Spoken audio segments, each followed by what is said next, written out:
Welcome back. We're getting ready to begin. We are on the raid vector sequence. We're in the reveal step. So just to recap, the German squadron or the German raid, they're out there somewhere. We are patrolling, but we aren't aware of any yet. So, so at this point, we don't know planes are coming. I mean, obviously you and I know, but from a thematic perspective, the pilots are up in the sky. They're patrolling. The radar is active. Blah blah blah. But we don't know where they're at yet. So these inbound vectors are currently over the coast, and so if we engage them over the coast or here, these two, if I move this out of the way, this is see the little paradrop icon. This is over the English Channel. So at this point, over the English Channel, if we engage them there, which there's a high likelihood we can because we're already on the coast. If for any reason we have to bail out of our plane because there's engine damage or whatever, we're gonna have to get rescued. And I'm mentioning this right away because this is a critical part of the thing. First off, if you bail out, you can't participate in the next patrol. So that by itself is already a penalty. But then look at this. If there's channel recovery where you're in the English Channel and you're a green pilot, you're killed in action on a roll of 1 to 9. You're a prisoner of war at a 10 or 11, and you're only rescued if you roll 12. This is horrible odds. Horrible. And then even as a veteran, you're only at a 10 to 12, and as a POW, I have to check. I don't think you come back as a POW either. I mean that's just as good as getting killed. So horrible odds. So you don't necessarily want to engage them over the channel. In fact, I think you should avoid it at all costs. But if you're desperate for victory points, engaging them over the channel is the only way you can guarantee you're going to get victory points before they drop their bombs. But even then, it's not 100% guarantee. Well, I guess, yeah, it's not even a guarantee there. So I take it back. So, and here, I'll explain why. So they're coming through, and there are 2 tiles here. And that's where we're going to get into our steps. So the reveal step, basically, we're going to go through those tiles and reveal them one at a time, but we're going to reveal the whole stack. And as we reveal them, there's going to be symbols on them, and those symbols are here. So, for example, we can draw a flak, and then here's the raid symbol. And if the raid is drawn the first time, then that means that we know that we're being attacked. So we know that there's a raid out there. And then if it's drawn a second time, then they drop their bombs. So they drop ordnance. So if the raid marker is already on the track, they drop their ordnance. I don't know how that works when they're over the channel, personally. I think that seems a little odd, but I guess it simulates that they just got to the coast and hightailed it right away. But yeah, they drop their ordnance the second time this symbol comes up. So theoretically, not theoretically, we have to reveal 2 raid tiles. If both raid tiles have this raid symbol on them, they will appear and then drop their bombs and then already be on their way home before we can even do anything. And thematically, I guess that happened, right? Now, obviously, the situation, the chances that they're going to reveal and drop their bombs with 2 tiles is low, because not all these tiles have the raid symbol on them. And then this one here, there's 4 of them, right? And so the chances of them dropping their bombs here is very high. So where I'm going with this is you want to engage them here, which is over the channel, because if you wait for them to get to here, they're very likely going to drop their bombs before you even get a chance to fight them. And so if you want the juicy victory points, you're going to have to go here. If you wait for them to drop the bomb, sure, you can chase them. But even here, look, there's 2 battles over the channel and only 1 opportunity to get them. Okay, so there's actually there's 2 opportunities because there's a turn step. So anyways, getting to what do? We start revealing the inbound sector. That's the reveal step, and again, it's this step right here. Now, it has a little arrow that says that we could end up in a dogfight and several other things. All that's true. These are more things that could happen, but likely won't. But let's go ahead and do our first reveal. So we reveal, and guess what we got? We got a raid marker. So first time a raid marker shows up, if it's not yet on the raid track, place it on the space. We gotta do visibility. Sorry. The situation manual has starting visibility. So during setup of a patrol, roll a die. So that's one thing we forgot to do during setup. Here's our die, and that is a 9. So we rolled a 9, which is haze, sun. That's the situation. And then we have to roll again for the position of the sun. I should have done that earlier. 3, which is nose. So haze, sun, and nose. Okay, so there's a sun token here. So the first thing is the sun is a haze of the 3 options here, and then the sun is on the nose.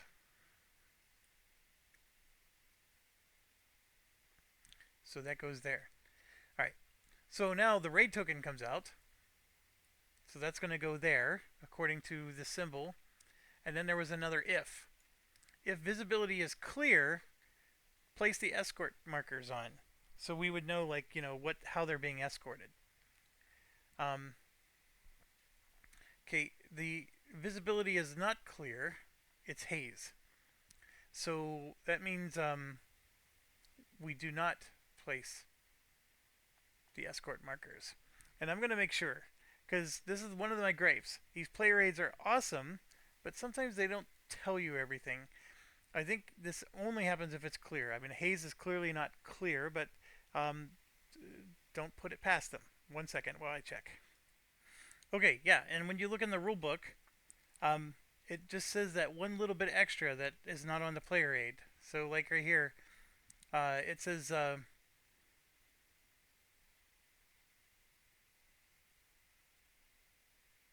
reading the wrong thing.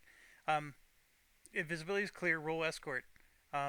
If haze or clouds, place the marker but defer until contact. So I don't know why they couldn't put that on the player aid, but anyways, it is what it is. So the raid marker is already there. So if we draw another one, they're going to drop their bombs and already be on the way out. So we don't get to do anything at this point. Basically, God's still driving. So we got to draw the next one now. And there's going to be flak, and then they're going to drop their bombs, which means that they're already turning on their way home before we even get a chance to do anything. So that's just how it crumbles. The good news, though, is when they turn, you'll notice that there's the little parachute. They don't have a parachute there. So I'm more afraid of the parachute than I am getting the extra victory points. So let's talk really quick about victory points.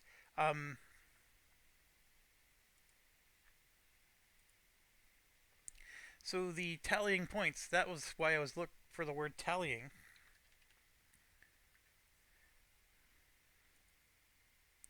Right?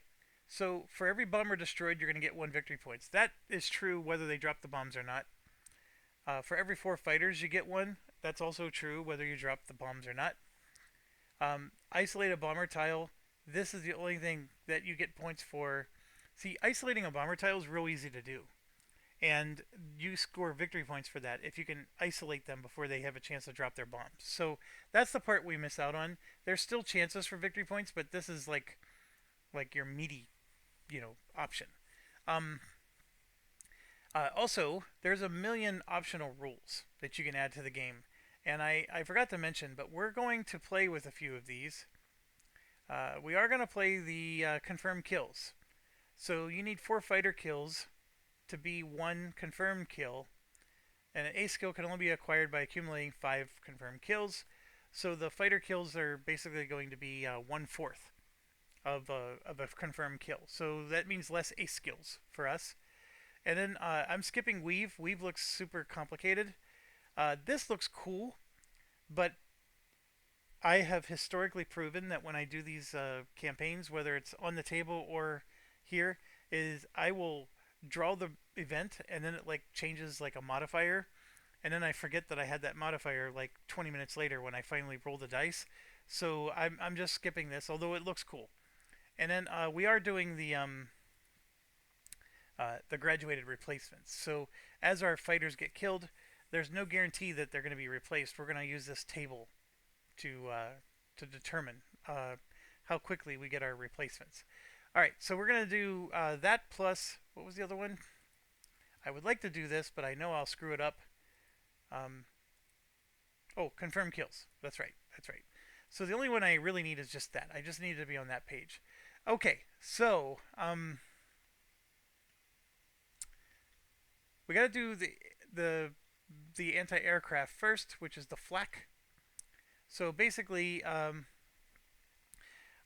number equals damage markers and hit markers, and then we can tally ho. We may move the squadron or change altitude. If raid marker on track, may instead perform contact, but only if high altitude. We do not have high altitude yet, so we can't perform contact.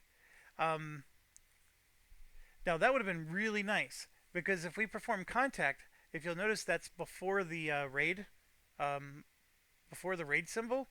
So that means it would be before they drop their bombs. But we're not high altitude yet. We took off and we're patrolling, but we're not high. The number equals damage markers and hit markers. So at this point, with the flak, we have to reveal the bombers, which I'm really amazed that it doesn't say that here. But in order to apply hits to the bombers, you have to reveal what they are. So, so the way you do that is we come to our campaign screen, and we got our escort stations here, which we haven't done yet because it's hazy. But this is the bomber formation. So we're going to go ahead and roll this die to determine which of these it is, and then we have to roll again on which of these. So the red is going to be along the top, and the blue is down the side. So I'm going to select both of these and hit R. So we got a red, which is 9, and a blue, which is 6. So with the 9, that means we're fighting the Dornier, and then the 6 means it's a tile sequence of 3, like you see here. That's a really interesting one. So the Dornier are medium bombers. So this light bomber deck comes off, and then the medium bomber deck goes on. That's the first thing. These only are used if it's Stukas. Those are the only light bombers. All 3 of these are medium. Alright, so then we got the 3 here, and so those you get over here. Right here. So we have 1, 2, 3, and you put them anywhere you like, but basically they're representing them like this.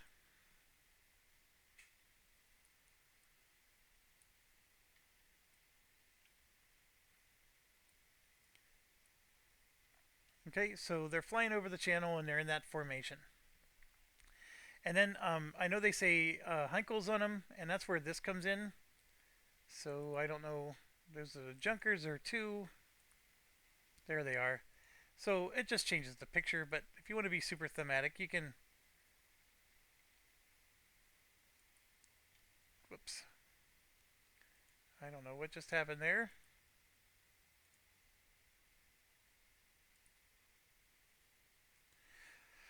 Boy, is that annoying.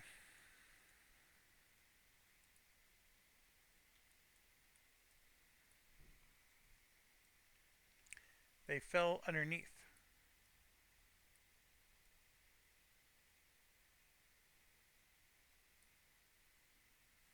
All right. So yes, you would not have this problem if you're playing on the tabletop.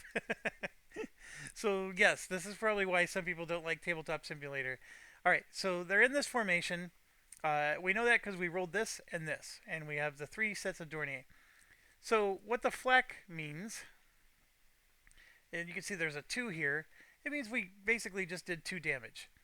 And again, it's 1, 2, 3, 4, 5, 6, 7, 8, 9. We can do it that way, or we can just do, you know, 1 die for these, and then so this is a 12-sided die, right? So there's 3 of these, so 1 through 4, uh, you know, 5 through 8, and then 9 through 12, right? That's red. And then 1 through 4, 5 through 8, 9 through 12 for blue, right? So we're going to do that again. So what we just rolled is we rolled a 6, which is this, and a 6, which is the middle one. So this bomber got hit by a flak. And then we come over here and we collect a bomber chit, and he took damage on his wing. And then that 11 there means that if I roll 11 or better, that bomber is destroyed. And I rolled a 7, so that bomber is not destroyed. That bomber just has damage on the wing. Okay. Then we're going to do the same thing. We got to do another hit. So a 6 is the middle again. Oh my gosh, we rolled the exact same thing. So that second bomber, that bomber took a second hit, and now he has another damage on the wing. So this bomber now has 2 damage on the wing. So what kills those bombers? So for a Dornier, they are destroyed if they take 4 hits, they have 1 collision, or 3 engine. So basically, these medium bombers are pretty sturdy. Um, I I think the American bombers went down quicker than that.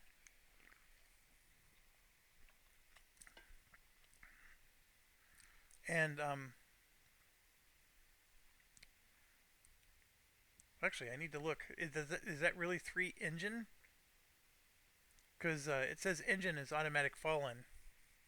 Oh yeah, engine is automatic fallen, and then 3 engine is destroyed. Okay, okay, yep, I'm on board.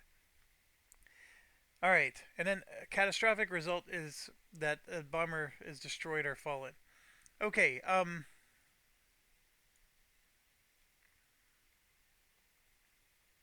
that was the flak, and then it says when we do a flak, we can tally ho, which means we can spend a oil to go to high altitude, and we're gonna do that. So we're gonna spend a fuel, and we're gonna go to high altitude, and I'm gonna grab one of these large blocks, and then basically it's represented like so. And why does this matter? Well, when we're trying to intercept them, being at high altitude allows us to take advantage of being in the sun and other aspects that gives us huge advantages. So, and then here they drop their bombs. So we missed out on the opportunity to catch them before they drop their bombs. So when that happens, they immediately go to turn. So they're on the coast and they're here. Now you might be wondering what these little red numbers are. Those are numbers for being intercepted by their fighters when we get to the, you know, those, or I'm sorry, those are numbers for when their fighters turn around or become reduced. So, because you know they're running out of fuel too, right? They're escorts. Um, okay, so getting back to here, all that from the reveal step. So we actually triggered tally ho. There was no contact, so we go to the next vector icon marker, but we're done with all the vector icon markers. And so then we move to the fuel step. So once again, we lose fuel. So we come back over here, and we take our fuel markers, and we move it down. And that's an easy step. Very easy. Next, we have contact. So we want to make contact with them. We have not made contact yet. We know they were there. We know that bombs were dropped, you know, but now we're going to try to make contact. So we have to do the contact tables. And actually, I need to check to see if they actually moved to the turn step yet. Give me 1 second. Okay, I knew I missed something, but it wasn't exactly what I thought. So, when they. Couple of things. The rules are very clear. This gave me an opportunity to tally ho. If I was already high altitude, I could have made contact, which meant that I would have been able to make contact before this raid happened, and that meant we could have gone through a whole sequence of actually attacking them before they dropped their bombs. None of that happened though, because we were not at high altitude, so we could not make contact. So what we did was we used that opportunity to get to high altitude. Now, one of the things that's happening here is if the raid marker's already on, they release their ordnance, and then all the inbound markers get removed. So that's one of the reasons why I like this. I can just hit this button right here, and bam, they all go in. All right, and then it does move to the turn track, which is here. So the planes are turning around, and then we put out 3 outbound markers. So it's just 1 for each spot, and it's only going to be 1 revealed for each one. And just to give you an idea, that it's going to look like this. So it's going to have an event or not on it. And so then when the raid marker is moved to the turn space of the raid track, move the sun marker to a new location. So because they're turning, so the sun relative to the bombers is at a new location. So we're going to go ahead and, whoops, go ahead and roll a die. We rolled an even, right? So the sun is already on the nose, so it's going to move to the port. So it's there. Then ordnance was released. So if the result is garnered during the raid vector sequence, the reveal step is ended, proceed to the fuel step, which we did. And in the interception step, if this result is garnered, the vector step is ended. Yeah. So now we got to go and we're going to try to do contact. So the contact table is here. We're in the same zone as them because we're along the coast and so are they. And they are not at a parachute place, so we're catching them over Britain. So we're in the same zone. We're going to roll a die, and then this is going to be the contact is where are we going to be? We're definitely going to contact them. So there is no possibility of not contacting them. And remember, contact is different than intercept. We know they're there when the contact happens. And so that the contact is when this would have been revealed. The 2 flak damage, we would have drawn 2 tokens and not applied them yet. So I did things a little bit out of order, but don't worry, the game's still fine. So we're going to do same zone here. So there I rolled a 9. Okay, so basically we're coming in flank low. Or I can spend an oil, a fuel, to go flank high or nose low. And so that sort of simulates the skies above the Reich where you can, reposition a little bit. We still don't know where the escorts are, but that's going to be revealed as part of this step. And then also, if there's clouds, there's haze, there's not clouds, we do get a +1 if it's high, which we did. We were high, so that puts us to 10. And now we're at 10 or more. If the squadron is high, we may start in any position in the sun instead. And so we're going to do exactly that. One of the advantages of being at high altitude is we can have the sun at our back. So we could be flank low or nose high. Well, 10 or more is nose low. We can spend a fuel to be flank low or nose high. Or if squadron is high, we may position in the sun instead. Okay. So what does all that mean? Well, first of all, this gets set up. We would apply the damage, and now we know what the formation is. We also have to get the escort situation sorted out, and that's over here. We're going to roll against this table, and depending on what we roll, this is going to be the escorts that they have and where they're located.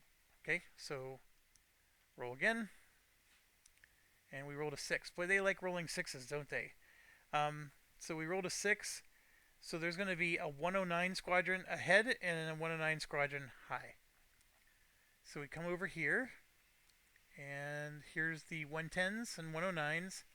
So 109 is ahead, and a 109 is high. So here and there. Okay? All right. So, like I said, we rolled a 10 for contact. We would start nose low. So, what does that mean? Well, that means we would take this and we would start here and we would be low, not using the high marker. But we had high altitude and we're going to choose the other option. So, that means we have to spend a fuel because we're choosing this other option. To do this, by the way, is spending that fuel. That's why you see the dot dot dot. It's continuing. So we're spending a fuel to do an adjustment. So since we're high altitude, we're going to start any position in the sun instead. So we're going to then, instead of being here, we're going to move to the port and have the sun helping us. And since we're high altitude, we get to do. I'll put it on top. All right. So I know I'm going really slow here, but I'm trying to help, everybody to process like how do you know to do this versus doing that. And you can see like again, so we're going through these steps. So we just initiated contact, and that immediately takes us to the interception phase. So now we're going to start at number 1 and go all the way through interception. And again, that's represented here. We did contact. The answer was yes. So now we're at step 1 of interception. Okay, so I know that's wonky, but basically a couple of things. The bomber formation doesn't get revealed until certain points. When that flak marker was drawn, I was not supposed to reveal the bomber formation yet. I just knew that the flak hit twice. We still didn't know what we hit. It wasn't until we made contact that we were supposed to reveal them, and then this escort would have been revealed when the raid marker came on. However, because of the hazy weather, we didn't get to see what the escorts were until later. Okay? All right.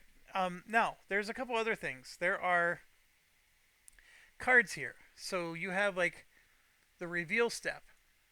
So, you reveal the thing, you place the damage markers, and that's if we revealed a flak, right? And then there's more for flak. So if you do not attempt contact, you may spend 1 fuel, blah, blah, blah. So that's actually what happened to us, right? And then here was the where we changed the sun because they turned. And then you can see here, this was the raid marker, right? So all the rules are actually written on these cards. And then they're actually out of order, which was interesting. I don't know why that happened. See the numbers on them? Those are the order that they're supposed to be. So, I don't know why it's so bad. That's correct. All right, so 11, then 10B, 10A, 9, 8, 7, 6, 5, 4, right? And then these were the 3 we were supposed to be. And these are actually the symbols. 3, and then 2. And then here it tells you what card number to go to, depending on what you draw. So if you like using the cards, all the rules are there. I find them to be a little annoying. I mean, if they were, I don't know, on a player aid, I think I would like it better. So anyways, that's the raid vector sequence. Okay, step 1, orders. We have to assign orders to our sections. I was going to say, technically our squadron. So at this point, we're going to decide, what are we doing with our planes and what's our orders going to be? And I think there are order markers. Just don't know.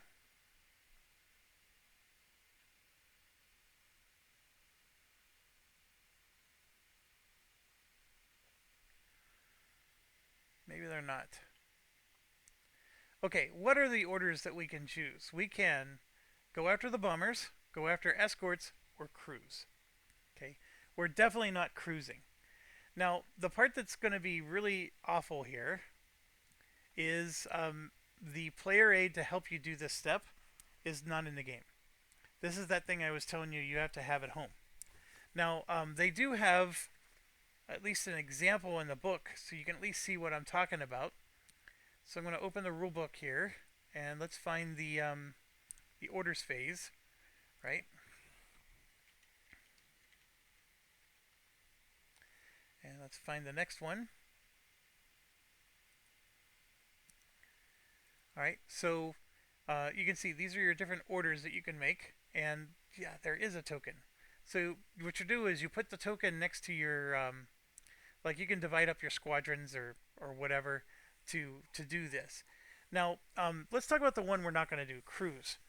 This is just instructing the formation to move around the map here, and it's a little bit of a dangerous order because as you're moving around, you're just there's always a chance that you're going to get intercepted by escorts. So moving around is not a free thing to do. From that perspective, there's a good chance you'll be, engaged in a dogfight and never get a chance to attack the bombers. We can split our squadron up and send some of them to go after the escorts, or all of them. But then you're basically not your objective is to kill bombers, not fighters. So and remember, fighters is you have to kill 4 of them to get 1 victory point. So, but why would you do this? Well, you would do this because then it distracts them, so that way the rest of your fighters can attack the bombers without getting attacked. Or you could just go after the bombers. So they're going to enter the bomber formation area to attack the bombers, and you have to do what's called an interception. At this point. And then here's what they talk about, the intercept phase. So we have to decide what is our order going to be, and sorry, I'm not giving up. I know those order markers are here somewhere. So the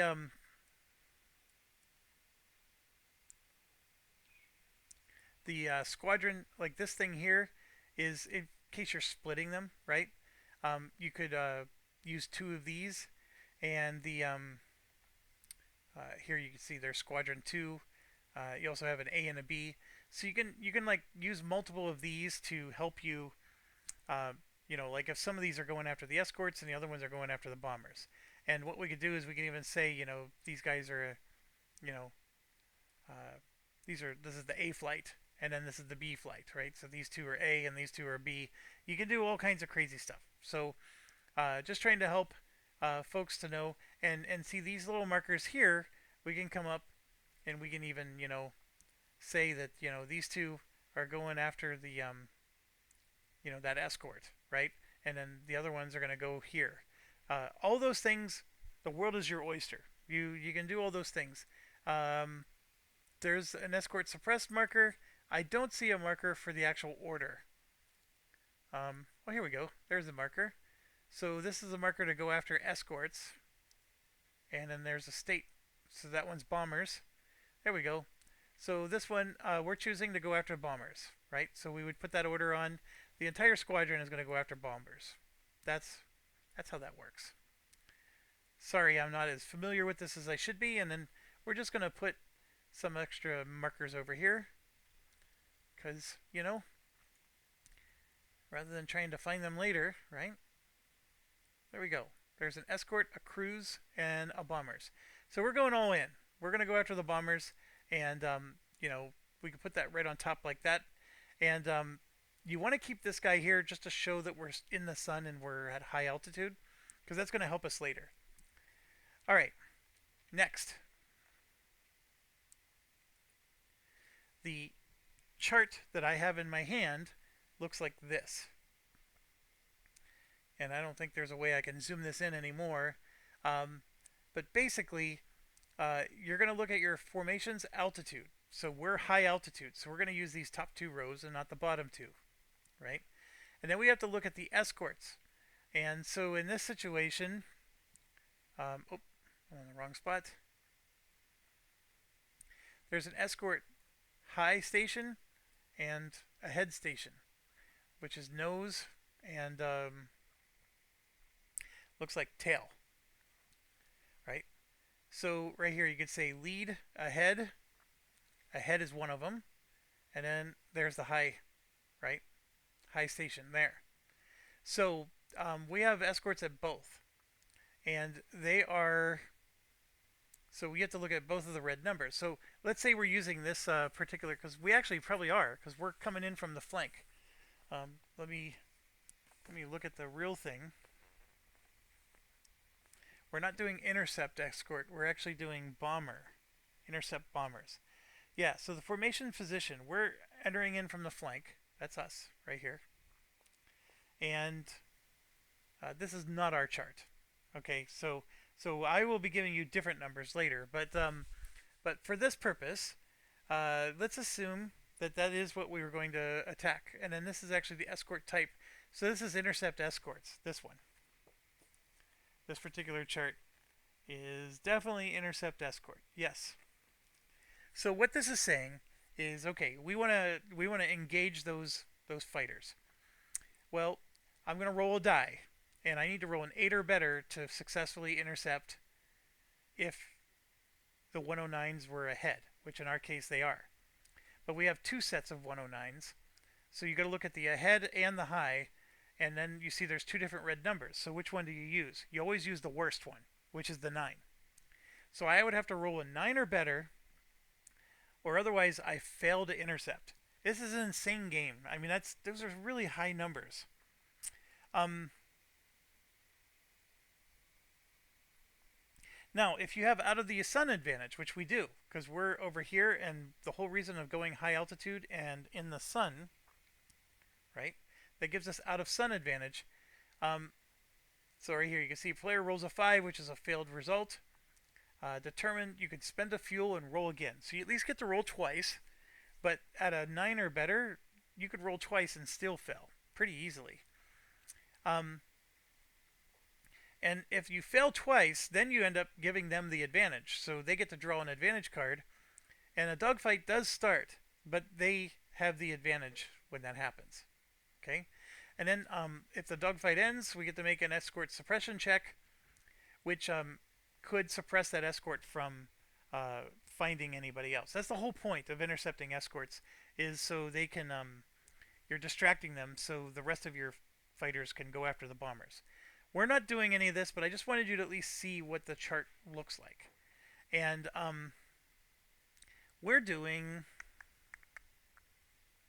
this, by the way, is still intercept escort.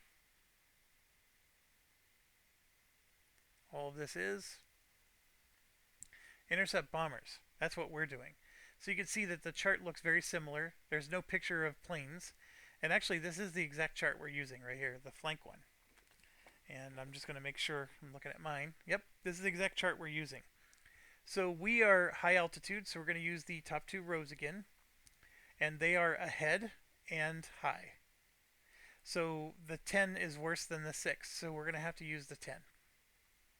And they have BF 109s, not BF 110, so that's why we use the top row. The 110 is the bottom row, and both of them are 109s, so we're using the top row for both. So we're comparing 6 and 10. 10 is clearly worse, so we're going to do 10. So we're going to roll a die, and we have to roll a 10 or better to successfully intercept them. If we don't, so here we see, perform one round of bomber combat. If we fail, then it depends on the status of the escort. If you used a column other than no escort column, your formation is automatically intercepted by the fighters. All of them are intercepted. Draw an advantage card for each section in your formation. So we have 4 sections right now. Each section has 3 fighters. So we'd be drawing 4 Luftwaffe advantage cards if I fail to roll that 10.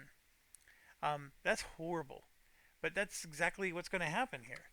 And that's it. You get 1 roll. You don't even get to spend a fuel to roll twice on this one. So there is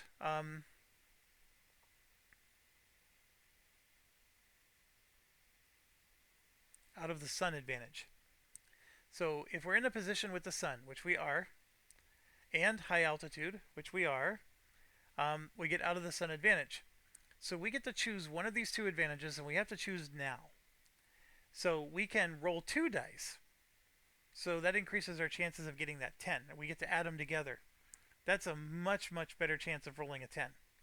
Or we can take our chances and roll 1 die, and if we do succeed, then the entire first round that we fight those bombers, we get to ignore all hits. The results. There's other ways to get hits, but we get to ignore all hit results. This is super powerful.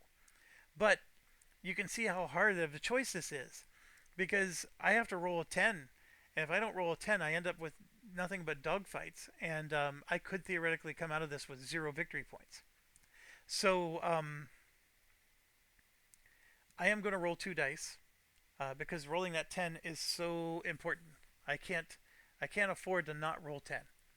Now, if I roll 2 dice and I still don't roll a 10, yeah, life sucks. So we're going to do that. We're going to roll both dice. And I did not roll a 10. Oh my gosh. Rolled a 5. Alright. So, what that means is we take each of our squadrons.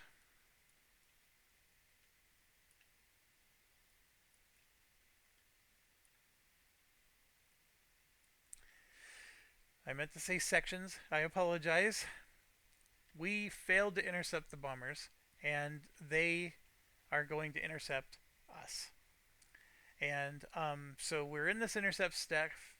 We chose to do bombers, and here you can see we failed.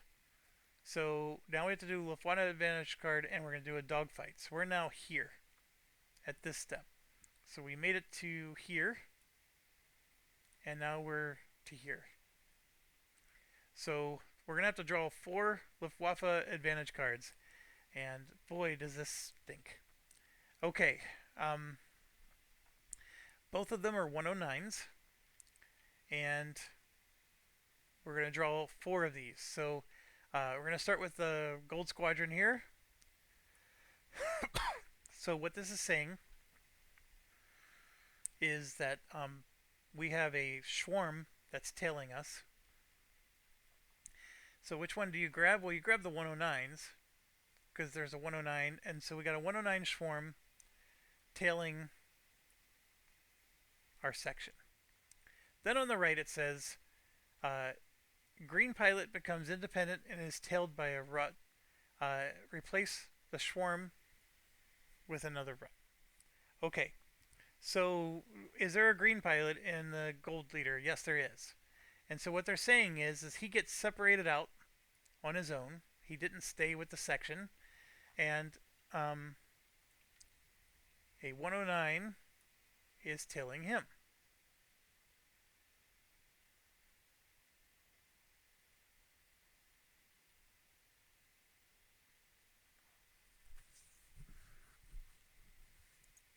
So that is not good. And that's where these advantages stink. So now we're going to go to the blue. Blue is a swarm.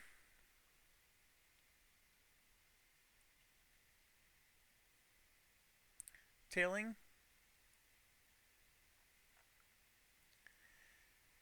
And it says if they're 110s, which they're not. So nothing happens there. Next one is green. This one's head on, and it's a rut. Or rutta. So this is a situation where they're coming at, we're coming directly at each other. And then it says if heavy escort, add a swarm. It is not heavy. It would be on that side if it was. So we're good there. And now we're going to do the red squad or red section. So they're being tailed by a swarm.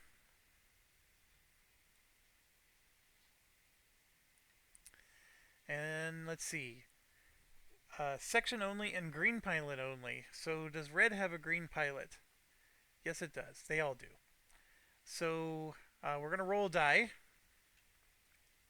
And I rolled a 12. Usually the higher numbers are better. So a 12 means nothing happens. Otherwise, the green pilot was going to get hit and be low ammo. All right, so that's our situation. So now we're going to be doing 4 dogfights. And so the dogfight itself is quite easy to. I mean, it's not too complicated. But basically, all the head on battles occur first. So we're going to go section by section. And each section, we're going to do head on, and then tailed, and then tailing. Because it's possible that a section has all three of those things happening to it at the same time. And so the tailed allows you to do a maneuver, and we'll get into that when we get there. But that's what we're going to do. So we got to go through all 4 sections and resolve. Excuse me. Resolve the dogfight, and then the hit check occurs if we take any hits, and then we have to then go to resume. If we're still engaged with the fighter, we then lose contact, and that means they're going to drop into this lost contact section. If we're not engaged, we get to resume the interception sequence, which means we get to come back here. And what would happen is we would then go to entropy. And then here you can see bomber formation. And with the entropy section, we get to do an attack during entropy. So just because we failed here to intercept, they intercepted us. We get to entropy, we do get to go through and attack them. So our opportunity wasn't lost. It's just we have to survive the dogfight first, and we have to shake our pursuers. The problem is if we go out of contact, this bomber cycle is only for those that are still in contact. Out of contact requires us to get to reform here. See the lost contact section? When we get there, then we can try to or chase, right? That's actually, if we're out of contact, we can chase, which tries to catch back up. So, so much going on, folks. And that's what this is all about. And a lot of this is rolling dice and looking up charts way more than Skies Above the Reich. And I don't know how much I enjoy that, because it's very picket duty-ish. But yeah, it is what it is. So let's just start with the gold squadron, and we're going to start with our greenie first. And we could do something like this to show that he's green. To keep it more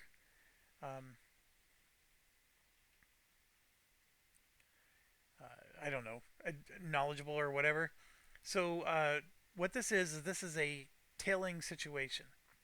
So we're going to draw one of these cards, but we can do what's called a maneuver first. And I'm trying to see if there's a...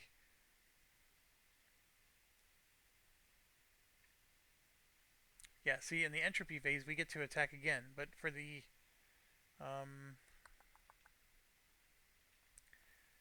where are the maneuvers? Right here.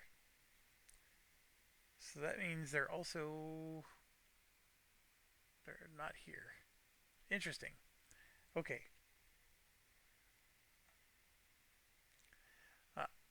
They are here. That's why.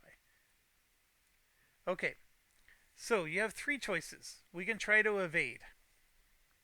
You draw 2 tailed cards, and we select which one's going to happen to us. If we're steel-tailed, reduce the Luftwaffe fighter marker. Then if a section, 1 RAF fighter may become independent, and then the marker might follow it. Okay, that's all part of the evade. There's slip, and only the section can do slip.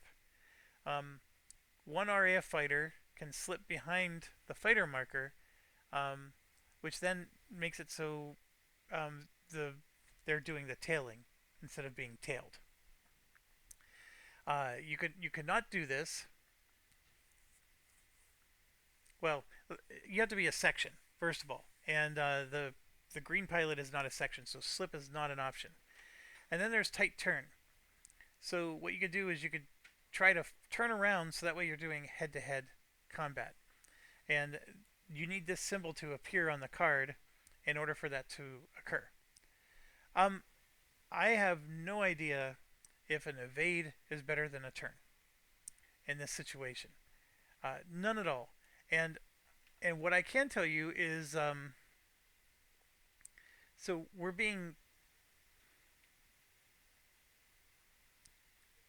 tailed, right? No, we're yeah, they're tailing us. So we're gonna draw this, and we would either draw two and pick the result, pick which one we want to resolve, or we're gonna do a tight turn. Those are our two choices. Now the evade one is extra complicated, and this is where the dogfight sequence. So you can see that we get to the maneuvers. They always have more. There, see the three attitudes instead of altitudes. Yeah. So um, we are being tailed, whereas tailing is we're tailing them. So yeah, we'd have to draw a tailed card. Sorry. Um, so the evade is described more here. So draw two. If it's a section, you can break an RAF fighter out to become a lost contact. And then we impose a loose result on the section. The fighter is now independent. The Luftwaffe marker may follow the newly. Um,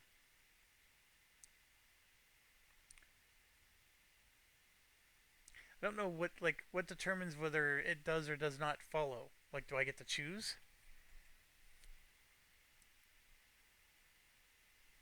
And the other thing is, if the selected dogfight card generates a reduce and the maneuver is evade, apply the card's result. Then, if steel-tailed, reply the automatic reduce. So the nice thing about this is it reduces the. So if it's a swarm, they get reduced to a rata, I guess. And if it's a rata, it gets reduced to a nothing, meaning they go away. So that's the nice thing about the evade is, I mean, obviously you got to pick which card's going to happen to you, and you got to deal with all the crap that happens on that card. And what this over here is just simply saying is that the card itself could reduce the formation, and then it would reduce again. That's all it's trying to tell you. Um, and it's nice because if you're a section, you can splinter off one of your fighters, and that makes the Germans follow you, and then the rest of the section is free to stay and attack the bombers. So that's the nice thing about evade. So I think since it's just me, one on one, my green pilot, we're going to do a turn. And turn's a lot simpler. We're just looking for this symbol, and then anything that's inside of it, we're going to do, and anything that's not inside of it, we ignore, if the turn signal appears. And it says it right here. If it appeals, the maneuver forces the left flagger marker to go head on. The hit result here is ignored because it's not inside the turn symbol. And then, of course, if there is no turn symbol, then you just do whatever the card tells you. Okay. All right. Sorry, I know it's slow going, but that's what playing this game is. So we're being tailed. I'm doing a tight turn maneuver, and I think they actually have that. I think you can actually pull a token that says that. I don't care. I think we can keep track of this on our own. I don't think we need to have that level of detail. All right, we're going to try to do a tight turn for this guy. So we draw a tailed. All right, we have a rata, which is a smaller formation than a swarm, tailing us, and it's the 109s. That's the key things to understand. So if we go to our card, we are a single fighter. We're not the Spitfire section, and we're being tailed by a 109 instead of a 110. That's what these two pictures are. So just case in point, if it was a 110, a green player, which is what we are, we would have taken a hit because that's what this means. This here, if we were in a section, see the turn would have worked. So would the what do you call that? The split, and then all three of these symbols would happen to us if we weren't doing a turn. So if we were trying to do an evade, we would get this plus that. All three of those symbols would impact us. But what we're doing is we're this one. We're being tailed. Okay? We chose to do the tight turn, and this is an awesome one for us. See that little slash? I believe that means that we shook him off. He's gone. So we're not going to lose contact. We're going to stay in the formation area. And then this means that we're going to be low ammo. So let's go verify that I did it right. So here's your icon results. And the first thing that we hit was this. So we attach a low ammo marker, and if it's already low ammo, then it becomes no ammo, which that's fine. Low ammo just means you're low. It does not mean that it doesn't change outcomes of anything else. There we go. And you know what I'm going to do? I'm going to just have some of these out with the states already set. So that way we can just grab whichever one we need, right? So this guy's got low ammo. The tight turn worked. And then let's check that other symbol, which I think means we totally shook the guy. Yeah, vanish. Remove the Luftwaffe fighter marker. This does not count as a kill. But that's perfect. That means that he's gone completely. We don't even have to fight him anymore. So bam. This is gone. You know what? We're just going to keep some so I don't have to move back and forth all the time. In fact, yeah. So we'll do that. All right, so this guy stays in the... He's technically here in the bomber formation. He stays. And so the way you represent that, you just leave him on the map, because this means the lost contact. So he's still with these bombers. He had to deal with a dogfight while these guys are putzing along. But he's low on ammo, but, you know, the green guy survived. So, well done. All right, now we're going to move to these two. They're being tailed by a swarm. Oh, we got to pick our maneuver. So are we evading? If we do, then we can have one of these guys splinter off and have this guy follow him. And I think I'm going to do a tight turn in this situation. Now, here's the problem.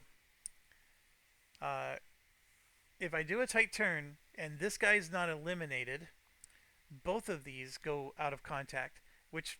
Like, if I at least did an evade and had this guy, you know, take the fighter with him, these two go out of contact, and this guy stays to continue fighting. So that's the thing, that's the tough choice here. And I think that since the green guy survived, I could have the leader rejoin him, right, if this guy spins off. So actually, we probably should do an evade just for that reason. But man, if you do a tight turn and it succeeds, then you can get both of these guys to stay. Let's do an evade. Let's try it out. Why not? We're learning the game, right? So that means we're going to draw two of these guys and pick one. So I'm going to draw the first one, and we're just going to put it down here for now. And the second one we'll put up here. Okay, we have a section, and we're against a 109. The size and strength of it doesn't matter. So here you could see, if we would have done the turn, we would have taken a hit. But it would have worked. But since we didn't do the turn, we're going to do this, the G and then the 2. And I think that means that if you're green, you're taking 2 hits. G, loose. Same result as loose, but this only affects green pilot. And then the loose becomes independent and has now lost contact. Okay, so that means the green pilot goes loose and you take 2 hits. That's not good. That's not a good card. I don't like that one. So let's see the other one. Again, the tight turn would have worked. This one is we take a hit. Okay. Our strategy is working if we choose this one. So we're going to choose this one. And so let's do it in order. First thing that happens is we take a hit. Which one takes a hit? Well, it's just random. So this is 1 through 6. And then let's go. So the leader took a hit. And so we're going to do one of these. And you go ahead and flip it over. So he took a fuselage hit, like so. And then we keep going. We don't resolve that yet. Uh, they lose a fuel. And I know that they're separated, but gold loses the fuel as a group. So there you go. And then it gets reduced. So all that means is that this swarm gets reduced to a rata, like that. And when we do the evade action, I don't know if you recall, but the evade reduces it again. As that's one of the advantages of evade. So had that not occurred, both of these would have fallen out of contact. But now that gets reduced again, and they actually shook off their fighter. I do have a hit on the leader here, but all three of these are still in the bomber formation, and they will be able to attack, assuming he survives. And when you get to your stuff here, you do the hit check later, but we're done with that section, so let's just resolve everything related to that section now. And we're going to do the hit check now. This is just like Skies Above the Reich. Very simple. I need to roll a 7 or better, or this guy is in serious trouble. So now, I'm just rubbing my hands, even though I'm not rolling the dice. I need this to be a high number. Big bucks, no whammies. It's not. Okay, so that means that the yellow leader is moving into the fuselage damage box. So we're going to have to deal with this at the end of the mission. And he's out of the mission. And then this goes back. You can put it in manually, or you could just hit this button, and then bam, they all go back in. So sweet. Alright, so these two are... They're not a section anymore, but they're both available. And actually, I need to look that up. Do they, if somebody was loose, can they reform? I think that occurs as part of. See, says lost contact, but neither of them have lost. So I think they do reform. So there's no more leader on this one, but they are still a section, the gold section. All right, let's keep going. And my apologies, it feels so slow. What is our maneuver going to be? Again, we could do evade, because this is a swarm, and you saw that it actually sort of worked with the yellow squad, or we can do a tight turn, which means all three of these would drop out if we don't eliminate this guy. I'm going to do evade again with this one, so let's try it. There's our first one, and there's our second one. So first of all, the tight turn, this was the second card. This would have been fantastic. This would not have worked, although the hit would have killed it. That hit would have destroyed the marker. So the tight turn would have worked. We're learning a lesson here. But we chose evade. So here the green guy would take a hit, and then another pilot would take another hit. This one is the outcome we want because they vanish. And that keeps us in the bomber formation. So we want this one. So one of them's taking a hit, and then the formation vanishes. Alright, so which one? So 1 to 4, we're going to go from left to right. 1 to 4, 5 to 8, 9 through 12. That is a 6. So it's the leader that took a hit again. Alright. And then, yeah, let's resolve that one now. Let's go. Big bucks, no whammies. Horrible. Horrible. So blue lost their leader as well. So all of our veterans are going to die. What a great start to this game. Okay, let's move to green. Now this is head-to-head. There is no maneuver to select on this one. So we're doing head-on.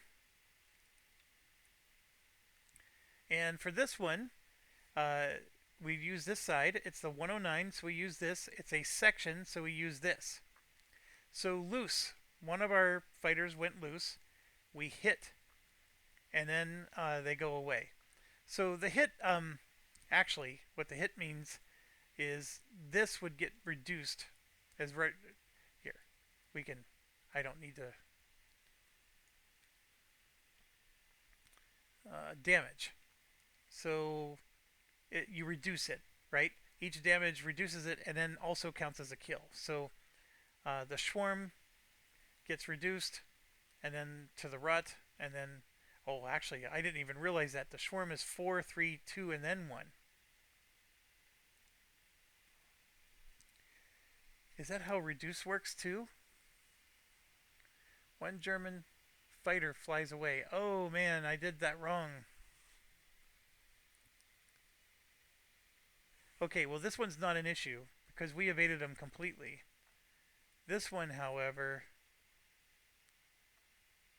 see this, they vanish. So that one we resolved correctly. This one was reduced and then reduced again. And that was that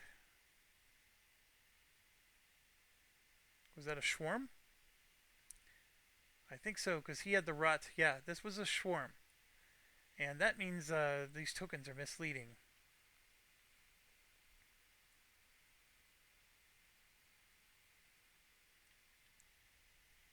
I think I got to do the state thing again, don't I? Oh, there it is. You flip it over. So what happened was this got reduced to here, and then it gets reduced again to this. And this guy did not survive.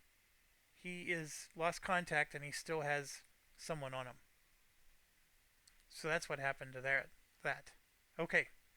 These two, the outcome is perfect. We didn't need to retcon that one. So yeah, we have a loose. So one of these is going to fall out. We're going to roll. A 10 would be this one. So this one is now loose. And we do a hit, which means this gets reduced to a single fighter. And we get a kill. So who's got the kill? 7 is the leader. So green leader has 1 kill.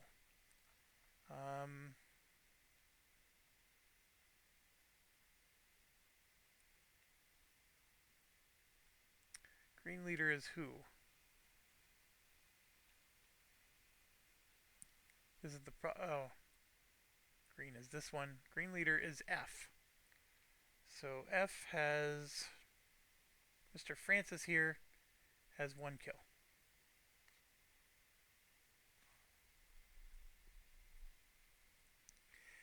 Alright. Now I gotta remember I have veterans here that can use their skills, and this one in particular has an ace that can reduce a hit. And right here you can see a hit is actually occurring. The fighter itself is going to vanish. So this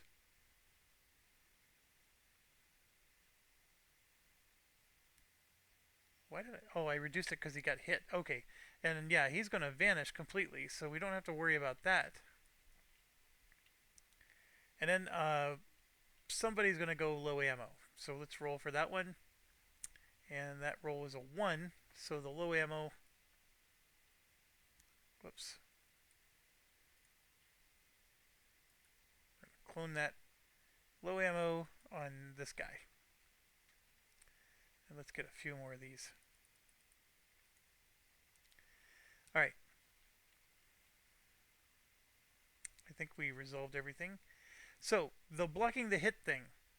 That is the luck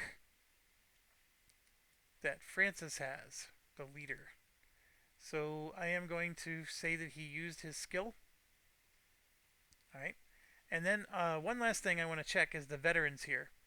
Because F, G, and H are green, blue, and yellow. And we had blue leader go down and then the green leader go down, right? They both took hits. So let's go see if there was a veteran skill we could have used. So,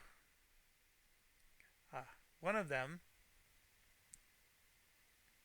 right here, we could have guaranteed a pull tight result without worrying about whether one would appear. So, follow my lead. Cancel an icon result on a dogfight card when tailed. Pilot must be independent or section leader, and maneuver must be evade, which in both cases they are. So we're going to cancel the hit icon for both of the veterans. So that means they use their skill for the whole battle, so they're done. But man, that's huge, because both of those guys took some nasty hits. And right here, these are the vet used tokens. So we're going to grab 2 of those. Bring these out, and we're back in business, baby. So yellow leader used his to cancel his hit, and however, this section both lost contact. And then blue leader is still back in business, but he used his. And then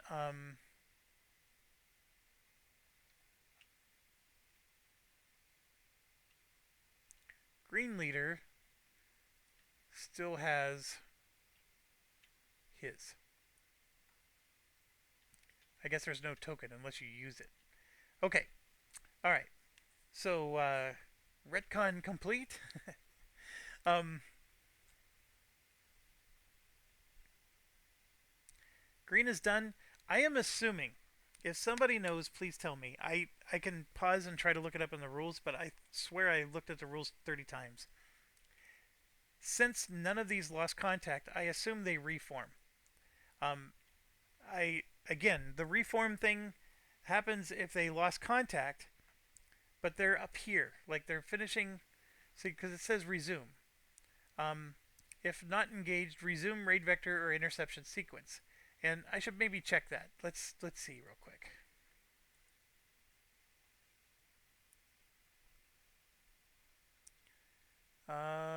If no longer engaged. See, it doesn't say like, okay, if you went loose, does that mean you reform? It sort of doesn't cover that situation, and I'm assuming that that's what happens because it does say resume the sequence of play. Um, yeah, it might be buried in those rules that are in the situation manual.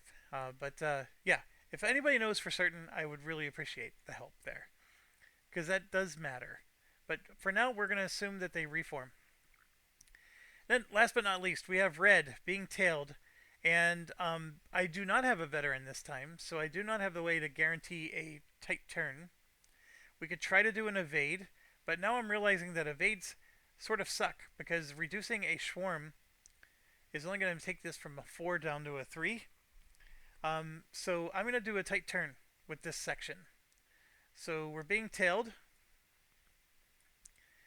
and we have a section, and the tight turn does happen.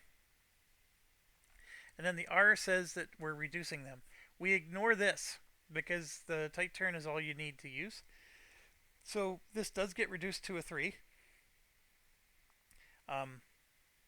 And it also moves to this situation like so. However, they are still engaged, so now they move to lost contact.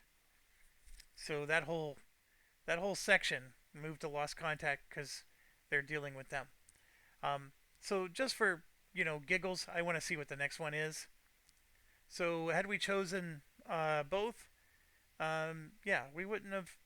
There was no way we were staying. There was no getting rid of them. So okay. So there you go. We just did 4 dogfights. They're, once you get into the groove, these are pretty simple to resolve. It's just looking at your symbols and then there's some maneuver choices to make. So there is no hit check, and then we do resume.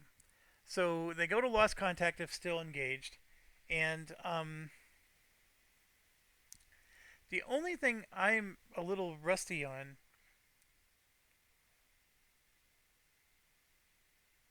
is I think we need to just keep repeating this until so they're here, but we still got to keep fighting and resolve this until they're completely gone. These ones are ready to move to the next stage, but these are not. So we're going to keep going. So now we have the yellow team here, still being tailed, now by 2. So we can do another evade, or we can do a tight turn. So at this point, we're not worried about lost contact anymore. There's only 2 of them attacking us. I sort of like the evade idea because we at least get to pick what happens to us. Although the tight turns seem to be pretty numerous. What I mean is Like I was worried that okay, I'm going to flip the card and there's not going to be a tight turn symbol. So in this case, which one's better?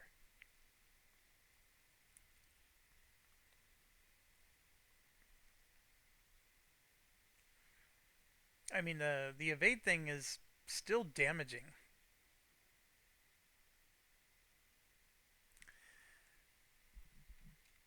And then also something else. Since this yellow guy is separated from them, we now have to use a fuel marker like so.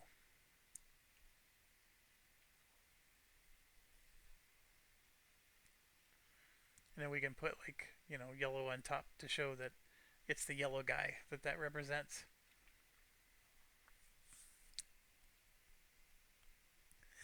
I don't know. My inexperience in the game has me at analysis paralysis. Do I evade or do I. We're going to do tight turn because obviously we're never going to get hits if they're behind us. So let's do tight turn. And it happens. If we're green, we lose ammo. Or does that G mean that they takes a hit? Oh, that means that, yeah, the green pilot would go loose. So we ignore that. Nothing happens to, because there's no green pilot in this one. And somebody is low on ammo. So half and half. Rolled a 6. So that means this guy, the leader, is low ammo.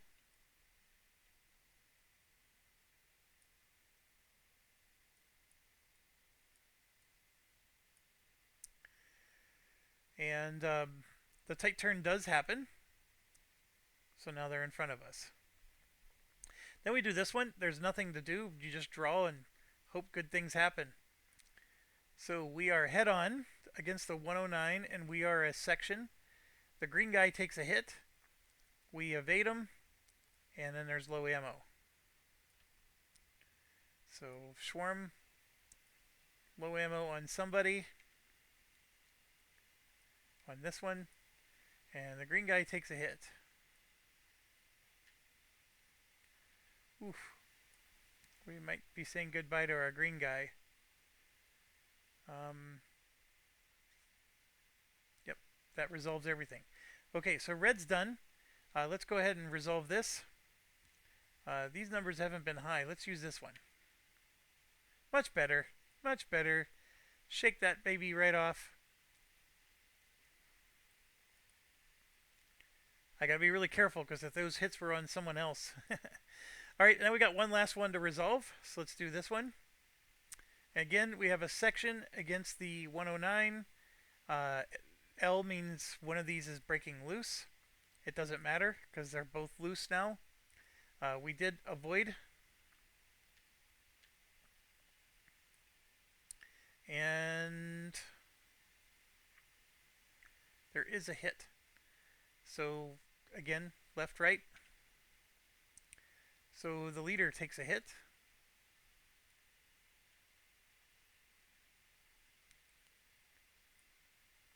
Okay, that hit says only if it's a green, and he's the leader. The leader's not green, so this hit does not apply to him.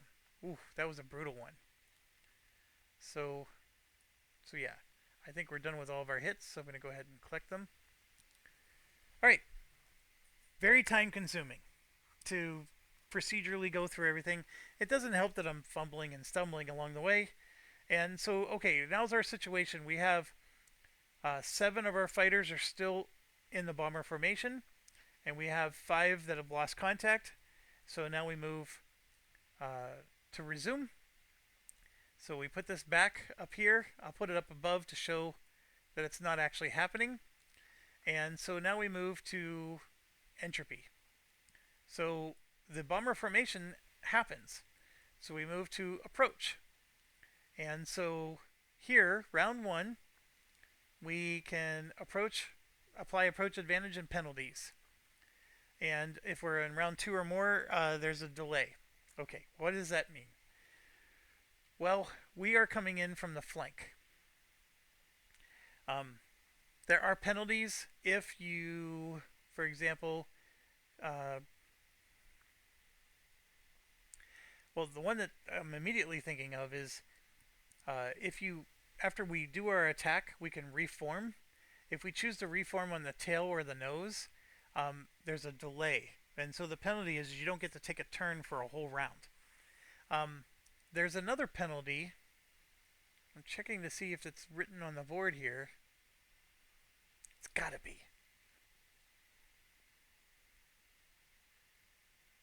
I would swear there's penalties if you're, like, for example, if you're tailing them because they have tail guns. Um, there's big penalties to being behind them, where you might take additional hits, for example. But where is that listed? It might be up here in these player aids.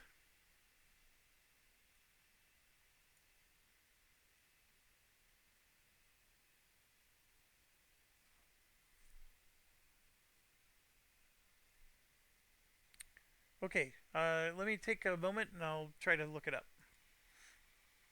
Okay, I never found the penalties, but I found something even more, which I'm glad I did because there's a retcon we need to do. Um, when you fail your intercept check and you engage into this dogfight, which we just did, you are automatically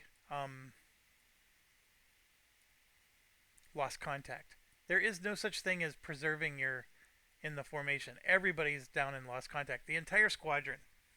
Because I failed to roll that 10, the entire squadron is lost contact. It doesn't matter, the dogfight happened and basically the bombers flew off and, we were busy just shaking what we had. So the actual step we're at is not the bomber step. We are in resume, right? And so we come back up here, right? We finished all this. We are in the entropy step, which we are at chase.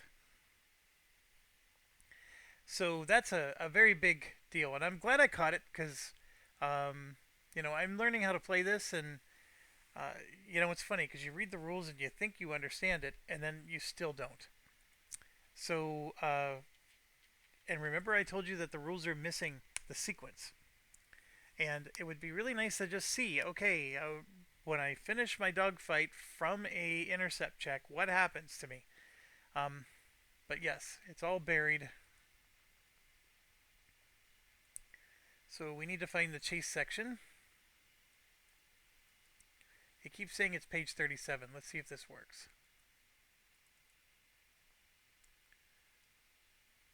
And it is. All right, good, good, good. So during this phase, each lost contact formation and independent fighter must choose to make a chase attempt, return to base, or reform. For reform, follow the same procedure as E. Let's check the reform one first. So two sections in the same position may combine into a flight or a section. Lost contact may join their section if it too is lost contact.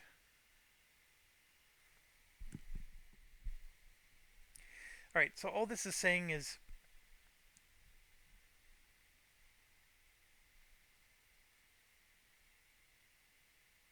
if two or three lost from different sections may form a section of their own. This is when you use the gray cube, forming an ad hoc section. Well, one of the things we don't have to do is that, because now that we realize everybody's together, I don't need to do that. This makes no sense to me. You may join your section. So does that mean, like, okay, if this guy was lost, but these two weren't, so he just automatically flies and rejoins them, even if it's with the... That's the part I don't fully understand. But yeah, so we're going to reform, but then what does that mean? So it says you either make a chase or reform. Alright, let me pause. I gotta read this some more. Okay, so the rules could be so much better. And it's because everything is so sequence, like the bigger sequence is not explained. So here's how I interpret it.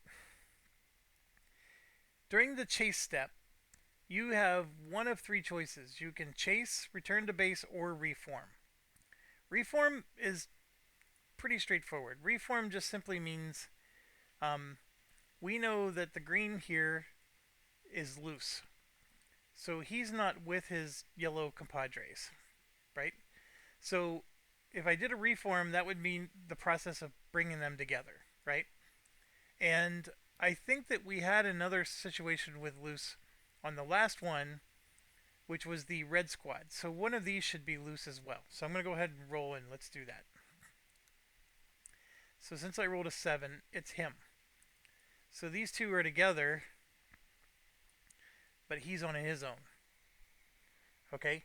So even though they're all lost contact, some of them are loose and some of them are still, formed.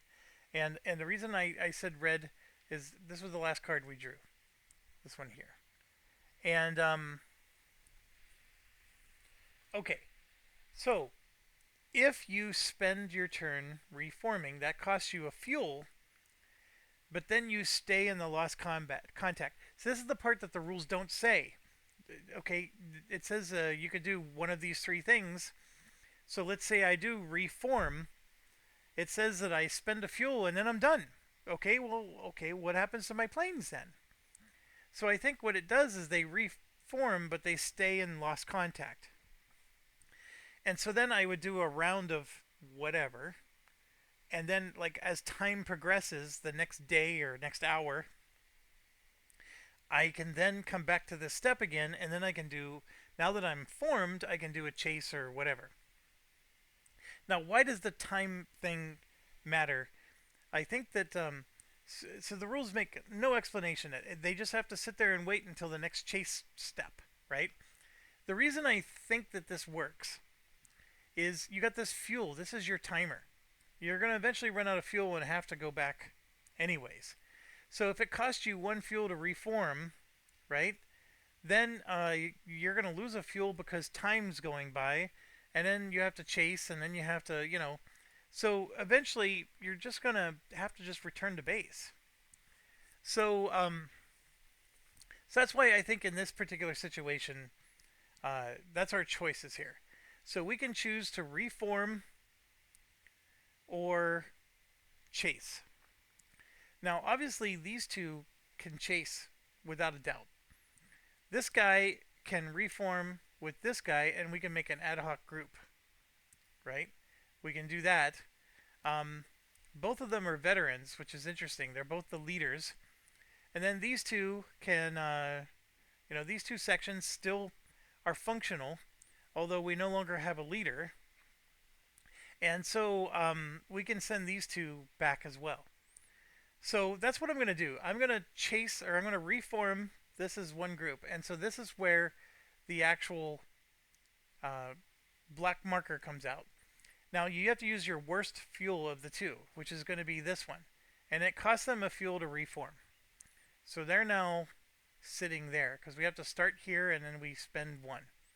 And where did I get all that from? Well, some of it has to do with just, you got to read the rules, because it's definitely not in the player aids. And this right here, so fighters that have lost contact may join a section that is also in that state, which means out of contact, or they may form a new section.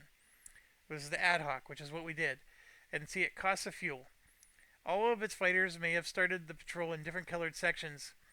The new section must include at least one veteran pilot, which in this case, it's 2 veteran pilots. I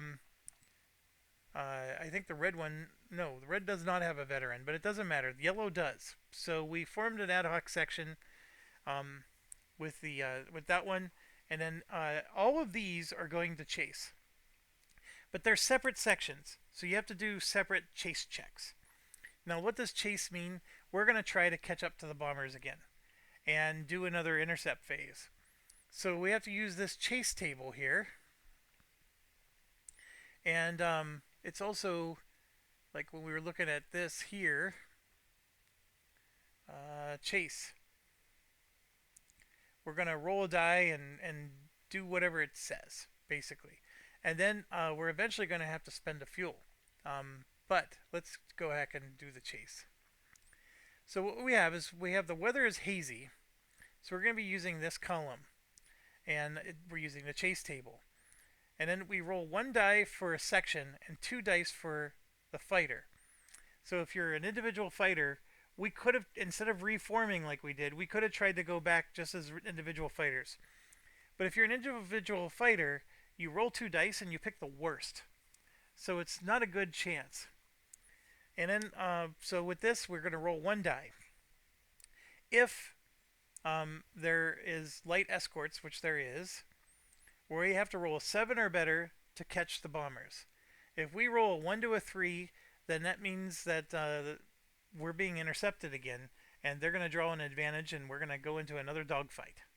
So it's horrible. But if we roll a 7 or better, then we catch, the chase succeeds. That's what that means.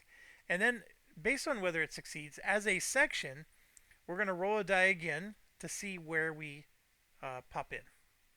Otherwise, if it's just a fighter, so you roll 2 dice, pick the worst one, and you still got in, then you're going to just be in the formation area, and you're basically going to, it's almost like being delayed. You're going to spend a whole turn where you're not even in a location. So that's a little brutal, but that's what we're doing. And so in all 3 cases, we need to roll 7. Every single section, I need to roll a 7 to catch up to the bombers. And even so, we're going to show up at some horrible locations. We're no longer going to have sun at our advantage or any of that stuff. Okay, so before we do the rest of this, we're going to put our cards back in and let it reshuffle. And we're going to start with the gold section. And so let's roll. Going to just bring this over here. We're going to roll. I rolled a 3, which is not enough. So we failed. And if we do a chase, oh, we failed miserably. Because you can see here, a 3 means we're being intercepted. So now we draw a Luftwaffe advantage. And they are being tailed by a Rada. Like that. So now they're going to have to go deal with another dogfight. And if you look at your little chart here, chase fail, and then bam, you're back up here again. Oh, alright. So that's the first one. Let's do green now. I rolled a 6. He failed, but there's no interception. And then we're going to do blue. They're being... I am rolling horrible. Blue has another dogfight. And then we're going to do our red. Another dogfight. This roll does work, right?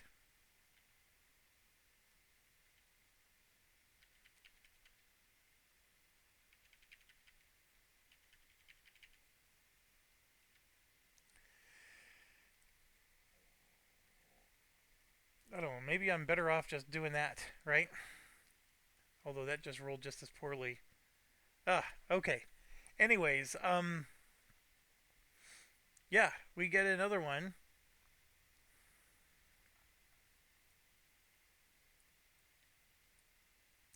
Head on.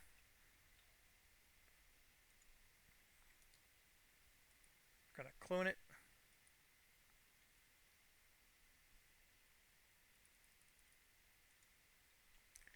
Like so.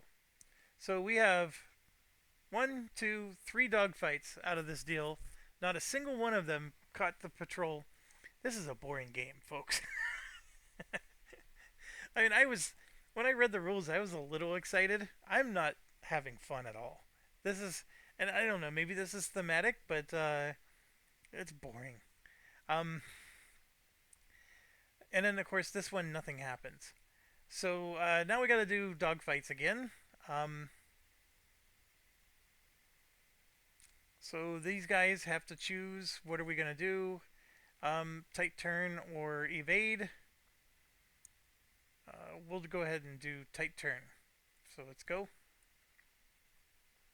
So he's gone. And there's a low ammo. I rolled a 7, so that would be What does this go up to? 12. 1 to 6. Yeah, so low ammo for the other fighter, but they survived. Then both of these are head on, so let's do blue. Loose, so this guy, one of these guys drops out. I got to roll. A 6. That would be the leader drops out. And we do get a hit, which reduces this to 1, and then that goes away. So who got the hit? 3. That's this guy, which is in blue squadron. That's U or B. Our green guy. Oh, excellent. So he gets a kill, a fighter kill. Mr. Butler does. And then let's see, and then somebody does get hit. The green guy takes a hit.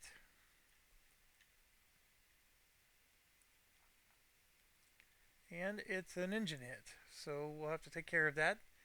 And then here's another head-on. There's a loose, so it doesn't matter which one I roll. They're both separated now. And the fighter does go away. And there's a low ammo. So this one now becomes no ammo. Let's go ahead and clone this a few times. So now this guy has no reason to live anymore.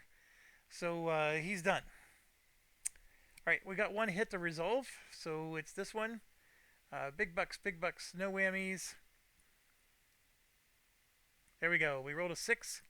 I like it. That means this goes away.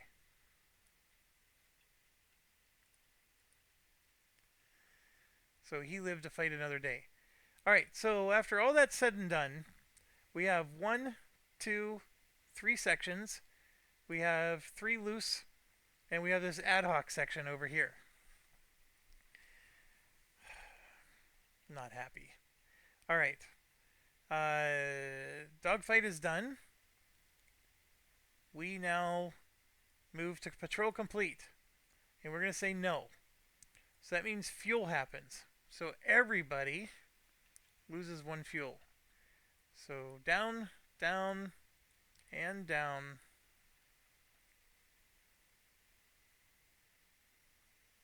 I already think I like hurricanes more just for that reason. Escort recovery. Alright, so what this one is we check this. So see that red number underneath, that 10? That means if I roll a 10 or higher, the BF-109 is going to get reduced. So if it's a heavy, it gets reduced to light. If it's a light, it gets reduced to nothing. Now, you might see there's 2 numbers. That's because the left number is BF-109, the right number is the BF-110. The 110 has more fuel, so in this case, the 110 doesn't even have to roll. They're guaranteed to stay. In our situation, we have 2 109s, so we're going to go ahead and roll for this one first. I rolled an 11. And since I rolled over the 10, this one actually disappears. And then we're going to go ahead and roll for this one. Oh my gosh, all the escorts are gone. So that's a thing. I didn't even expect that to happen. But so both of the escorts turned around and went home. So we don't have to worry about escorts anymore. That at least went right for us. So next up, on the check is... Oh, I'm sorry. Escort recovery is if they were suppressed, they would remove it. None of them had suppression. The step we just did was escort exit. That was the step we just did. Okay, channel patrol. If we're over the coast zone, then we have to check. And so what does that mean? Well, over the coast zone, there's these green numbers. And what that means is, right now the marker is here. But see that green number 10? If the marker was here, what would happen is that the Luftwaffe fighters from the mainland, they're coming over the channel and they intercept you. So these weren't escorts of the actual bombers. These are just, regular, because they're patrolling just like we are. So this is an engagement of BF 109s. Um, that's an additional engagement above and beyond any 109s that you see here. So this game just loves the dogfights for sure. All right. So there is no check because there's no green number, so we can skip over that. Then we can do reform again, done under lost contact. So I want to just check one more time. If we do any reform, we have to spend a fuel. So we have to be careful here because we have this black squad, which is already low on fuel, and then we have two reds and a blue, and one of them is a veteran, so I could reform like that, make another ad hoc squad, and then that would cause them to lose a fuel, which then becomes the gray marker here. I think I will do that. And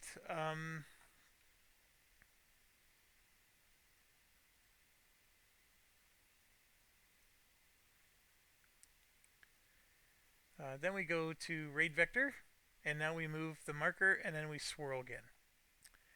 So what this is this the raid vector just simply means this is going to move. So we're going to reveal this. There's no event. And then this moves up to here. And then we swirl again. So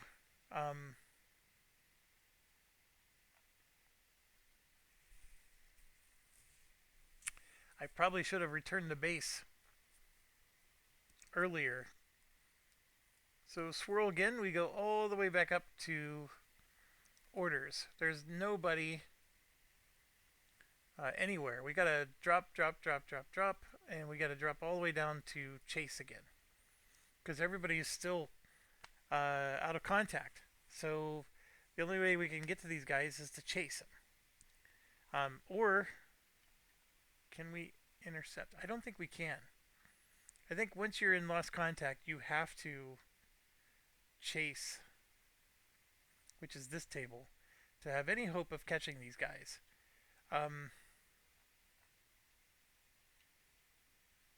Let me check. As again, the rules, I just wish they were better. The rules just flatly don't say. It's horrible. Um, so if you get to swirl again, it says restart the interception sequence with the orders phase. So when you do the orders phase, there's nobody that can do an order. Which I guess means you just skip it, but it's just stupid. Resolve each escort order one at a time. See, there's no check here. So escorts assign orders to formations. If no formations are in a map, skip the phase. So I guess it does at least explain that. So we skip interception, and then we go to entropy, and we have to skip, we're back to chase again. And remember, after patrol is complete, we have to burn a fuel. And then if we do chase, there's no fuel burning on this one. So I think, yeah, we can try it. So we're going to try to chase. Again, we are haze visibility, so we have to roll 7. There's no escorts. So now we have to roll an 8, which I don't understand. If there's no escorts, they're harder to find. I guess it's because there's less overall planes in the sky. So, it's harder to find the bombers. Okay, fair enough. So we have to roll an 8. Now, just bear in mind that this is our last chance anyways, because after this, we're over the channel, and I don't want to deal with the bailout marker. The fuel situation is bad from the perspective that here, this squad is going to have to roll to see if they run out of fuel on their way back to base. So we got to be careful, right? No more reforming or anything that burns fuel. But we're going to have to do chase, and I'm going to have to roll for each section. And just understand, I need to roll an 8, and there is no more dogfights. So it's either roll an 8 or bust, right? So we're going to start with green here. I'm just going to put this here, and I'm still going to use the R button to roll. All right, that one's in. This one, I had them all selected, so it rolled that. That is so funny. I'm going to roll again. I'm sorry. Yellow. All right, they're in. Blue. They're out. This ad hoc team. It's a 9. They're in. I'm all of a sudden rolling well for a change. And I did it again.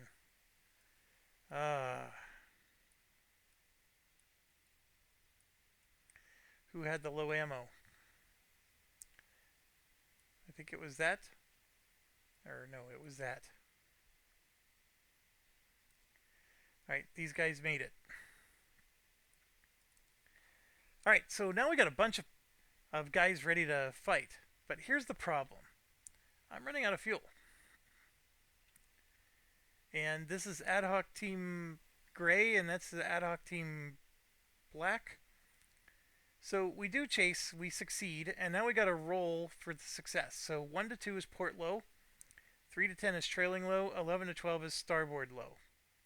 So for this one, that's a 12. So what we could do is we say, this is the green squad, right? So a 12 is starboard low. So that would be here. And then we have the yellow squad. 7. And that's trailing low. And then we roll. This is the black squad. I rolled an 11. How do we want to represent that? That is a great question.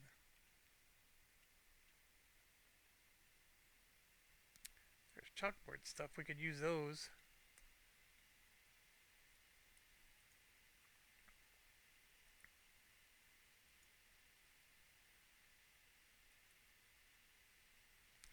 Yeah, so it has numbers on them. Well, we'll just use the squadron marker. So that means they're also starboard low. These guys definitely don't count anymore. And then the last one, this one. Roll to 1, which means they're port low. And then the low is just they don't have these blue markers under them. That's how you know they're low. So that part's not a problem. So now we have everybody's around the formation. And here's the thing.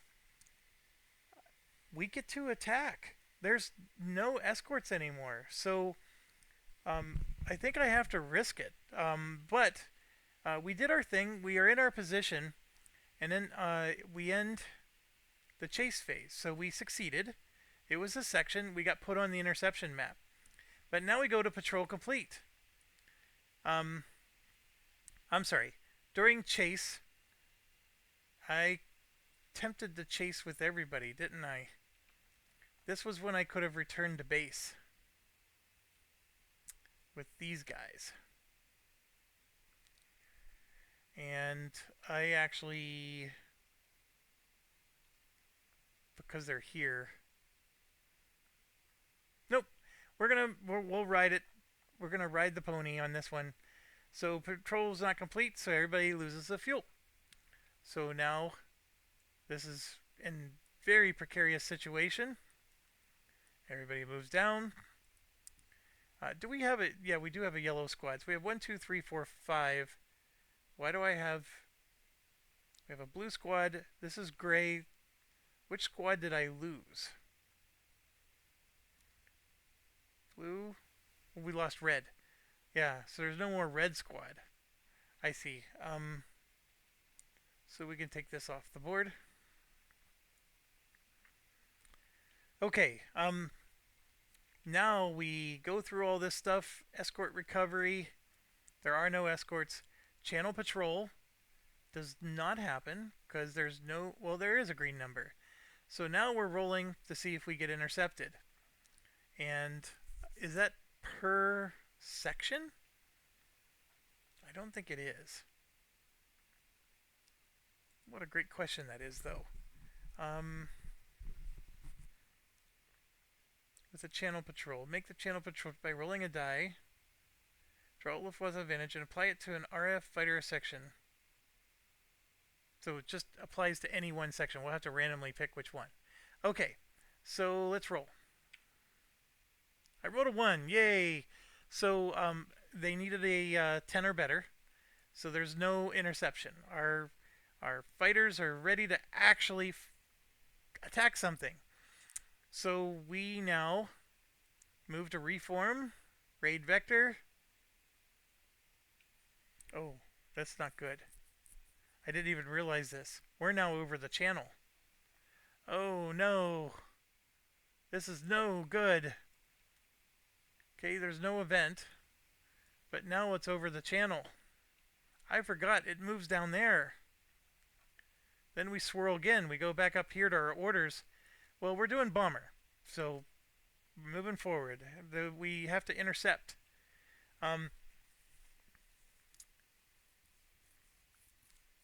So, do we have to do the intercept check if there's no escorts? That's a great question. I know since we're trailing and all that stuff, yeah, we do actually. Wow. So there's a chance that I will never actually get to attack anything.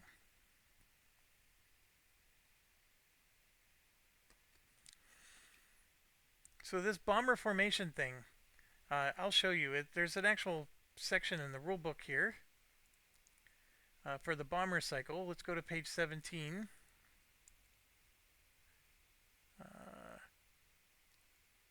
You start a bomber cycle when your fighters enter the bomber formation area.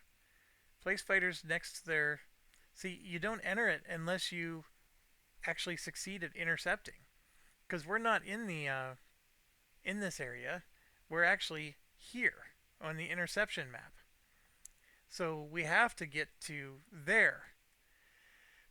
So, yeah, very interesting. So we got to do these separately. We have, I think this one was gray.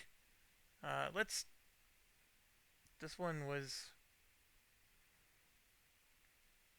one's black. Let's replace this one with red. And let's replace this with red. Okay. Because it's more or less a red section. Alright, so we have to do this differently now. Each of these are approaching from different directions, so we have to do different intercept checks. And just a reminder, the intercept table is not available on tabletop. So we have to go to the page 28 here. And it's 28 of this. So this is what the table is going to look like, right? This is intercepting a escort, and we need to do intercept bombers. So it's going to look like this. And see how there's this column here? It says no escort. So even if they're not escorted, you still have to roll a number to get to them. And we're low. We're not high. And then look at this. Low costs you a fuel. We're just so screwed. It's not even funny. I've been, I was like, yeah, let's go. Let's do it. I mean, it costs you so much fuel. We have to spend the fuel just to engage them.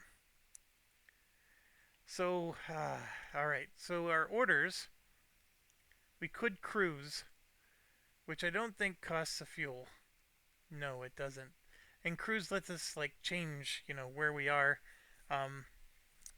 If there's an unsuppressed, let's see. We actually have to do a cruise check. So there's a table for that too. I'm checking it right now. So if there's escorts, you roll dice to be able to move around.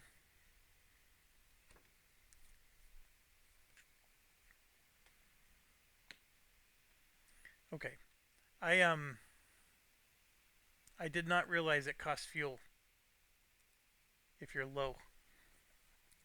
And I'm looking at the player aid, and yep, it does. It costs fuel. All right, so let's start with the red. We're coming in from the flank. We are low, so that does cost a fuel. So red now goes to empty, and we need to roll a 7. It doesn't matter. We need to roll a 7 to be able to intercept. And that is a 7. All right, so red is on the board. So we just move it into bomber formation like that. Actually, I don't want to lose the fact that we're flanking, or does it matter? No, it doesn't matter. We're in the bomber formation like that. All right, so then we're at we got green here, also flank, and this is also a 7. So everybody's losing a fuel, by the way. So black is on vapor. So we're going to roll for green. That's a 9. They're in. And then we're rolling for black. They're not in. They fail. We can spend a fuel to re-roll any of these, by the way. But we're not re-rolling this one. They're done. And then we have the yellow section back here, which is coming in from the trailing. So I gotta look at a different chart. Alright, intercept bomber, trailing.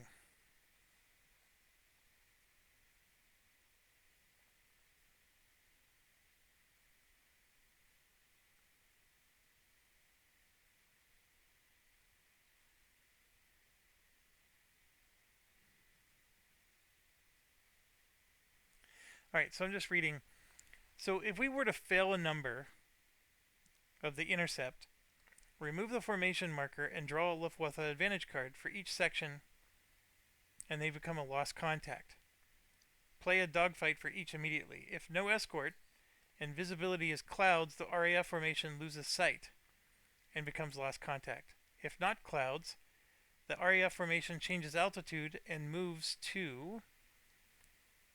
So this one actually, since it's the starboard, it goes to the tail, and then it gets a. So he's still in the intercept spot since there was no escorts, but it does move, and then he can go up high. Which I don't know if that's a good idea when you're coming in this way. I think that's one of the penalties if you're coming in the rear high.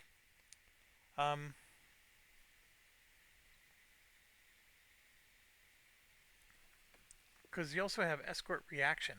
Where we were supposed to draw that at some point. I don't know where. Um, we may never needed to because we never actually succeeded at an interception. Okay, now let's do our trailing. This one requires a 10. And then it has a symbol that says return fire marker is revealed to be a hit. So they're actually going to do return fire. Because that's one of the penalties of coming in from the rear, low. So it's a return fire marker, which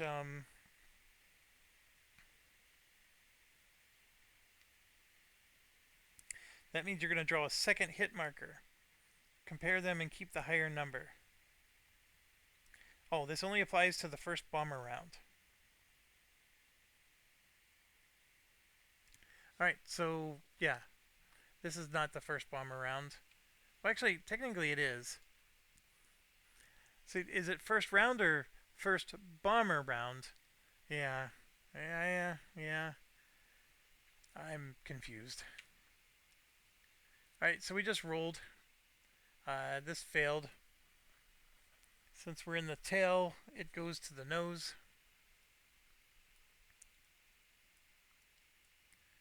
Like so. And nothing bad happens. But let me pause. I know for a fact this is supposed to be drawn. And here's like, so it's a reaction card. And see these little symbols here? These mean that escorts could appear, could arrive, or they move around. Um, but I need to verify when we were supposed to draw that, if we were supposed to draw that. 1 second. Okay, well, the good news is we did nothing wrong. So, escort reaction phase, which is a part of the entropy, happens if you have fighters in the bomber formation area. We never did. Because remember, we tried to intercept and then we immediately fell out of contact. We haven't been in the formation area. We've been in the intercept phase. This was now the second time. And now, for the very first time, we're finally in the bomber formation entropy area.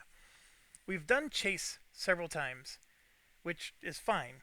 But A and B have never happened. And B is when you draw that card. And that only happens if, of course, escorts are still around, which they aren't. So we don't have to worry about that. Now, the first bomber phase, it's really interesting because when it's talking about like the bomber phase, it talks about like, well, if you're in the entropy, right, you continue with another bomber formation, step. We never had one, so that's just poor wording. But I think what they're getting at is that when you did the intercept, and you intercepted an escort, or a bomber, I mean, you go into bomber formation and initiate the bomber cycle, and you perform one round. And if you have not yet set up, you whatever. So that's that initial round that they're talking about. So you do that initial round, and then you come here to the entropy step, and then you just keep, rinsing and repeating. So we finally connected. We're going to perform one round, and I guess you could argue it's the initial one.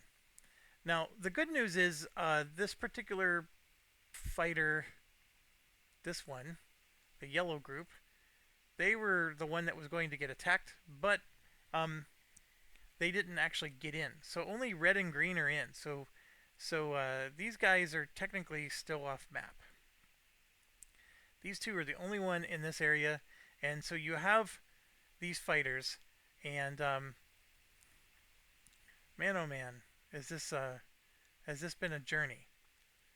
So we finally get to do the bomber cycle. So we're approaching. And like it says, round one, we have to do intercept map approach. And I think that's where I needed to be careful with just throwing these in. I think red came from the port and green came from the starboard. So basically they're both doing flank attacks. And what that means is that these have to be invaded sideways. I can't do, from the tail or above. So, for example, this is not a jammed marker. My apologies. It should be a low ammo. So now I can decide, okay, how do I want to, carve these out with these two?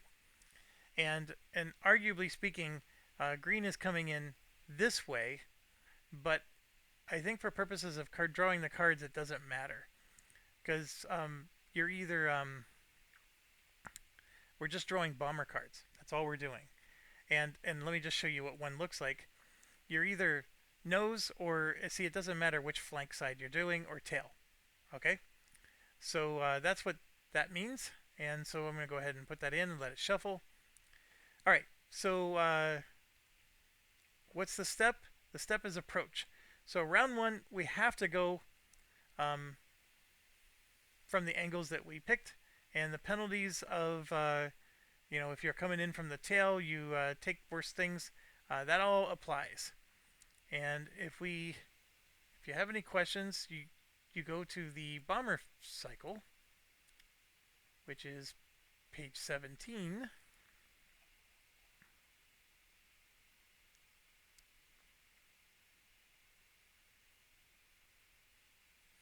So here, approach. There are 4 approaches. In the first round, you must approach from the angle corresponding to the route that you came from. That's the part I just explained. Starting with round 2, fighters may engage bomber from any angle However, engaging from tail or nose puts a delay. If they're already in the tail, they just remain engaged without a delay. And then at the start of each approach step, you put these little delay markers on. And you know how they were talking about, well, there's these penalties, right? There are no penalties listed here, other than the delay, or if you were in the tail when you did your intercept, there's this penalty of if you take a hit, you actually get a second hit to represent how bad it was trying to come after these from a tail perspective. None of that applies to us. We're just coming in, flanking, and we're going for it. So that's what this is basically getting at. And then at the start of step A, during any round, an unengaged might return to base. And this is something I was not aware of. And that's part of approach. So right here, we can return to base if not engaged. And we're going to do exactly that. So this is Team Yellow, and this is Team Black. They're both returning to base. So what we gotta do is this. So black is gonna go here. The low ammo marker doesn't matter anymore. And we're gonna have to do a roll. And I don't need this either. And if I roll a 1 to a 4, they had to do a bailout. The good news is they don't die. A bailout just puts them into this where they sit out the next patrol. So it's just that they're on vapor, so they're down to their last shenanigans. And then here with the yellow squad, we got to do the same thing. So, but these guys are on empty, so it's not quite as bad. And I should probably get rid of that green marker, because that green marker is more affiliated with the pilot. Alright, so I'm really glad. I totally forgot about that. So everybody gets to do something. But now we're doing our flank thing. So here we get to choose, like, how do we want to attack? So we got our green leader, which green leader is a veteran. He has used his ability, but we can have him, for example, he's going to attack the damaged one, and then we're going to have the green guy with him.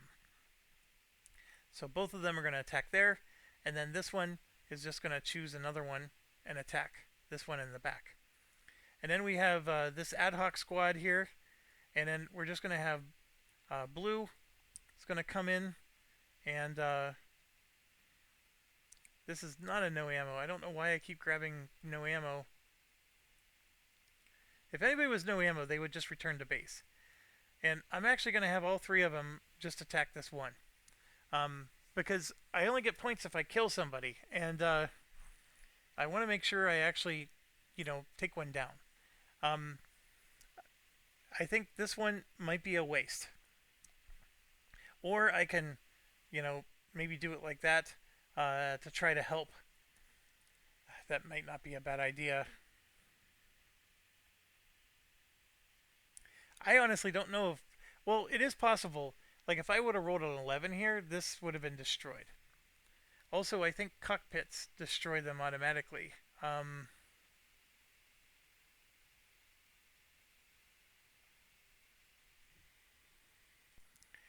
Alright, so I paused and looked it up. The cockpit definitely destroys it. And then, of course, a serious hit that I was talking about with the number would also... That's a catastrophic effect. That would also destroy it. So that's the only two ways you're going to be able to destroy something on just one hit. Ironically enough, while I was trying to look that up, I ended up finding the penalties section. So it's under bombers, so under bursts, so when you actually are resolving your attacks, for round 1, the angle and penalties is based on whether you came from the nose or the tail. So for the nose, you ignored disruption results. And then from the tail, if a return fire comes up as a hit, then you get a second hit. Okay. Neither of us are doing that, but more importantly, it does specifically address that during chase, these penalties no longer apply. So if you entered the bomber formation during chase, that doesn't happen anymore. It's only if you came in through the initial intercept, which yeah, we're way past that. That that train has left a long time ago. All right, we get to resolve our attacks in any order, and the only thing I'm debating is, do I really want to try to go after a lone bomber, or just do this? Because then I at least walk away with 2 victory points, right? Because I killed 2 bombers. Um, I don't know. I think I'm probably smarter doing this and then this. So even though they're not in the same section, they're both going to go after this. And for the record, if the card ever says if they have somebody else with them, these are both different sections. So even though they're both attacking the same bomber, again, understand that this is the real situation, so they're really not supporting each other. I'm just doing this because I don't want to sit here and rotate it around all the time. So we'll go ahead and do that, and I'll just stagger it to show they're 2 different attacks on the same guy. We're going to start with green first, and we're going to start with the easy one. So our veteran here, the green leader, is going to go after this guy who already has 2 hits on the wing.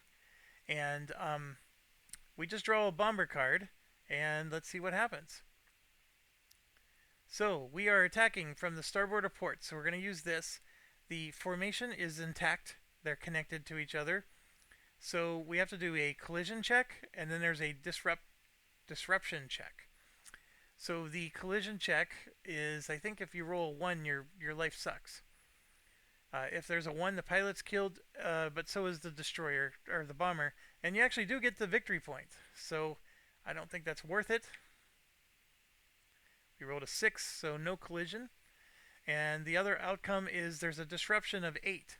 So what you do is you have to add up all the markers and your fighters. So there's 1, 2, 3, 4, 5, 6, 7, 8.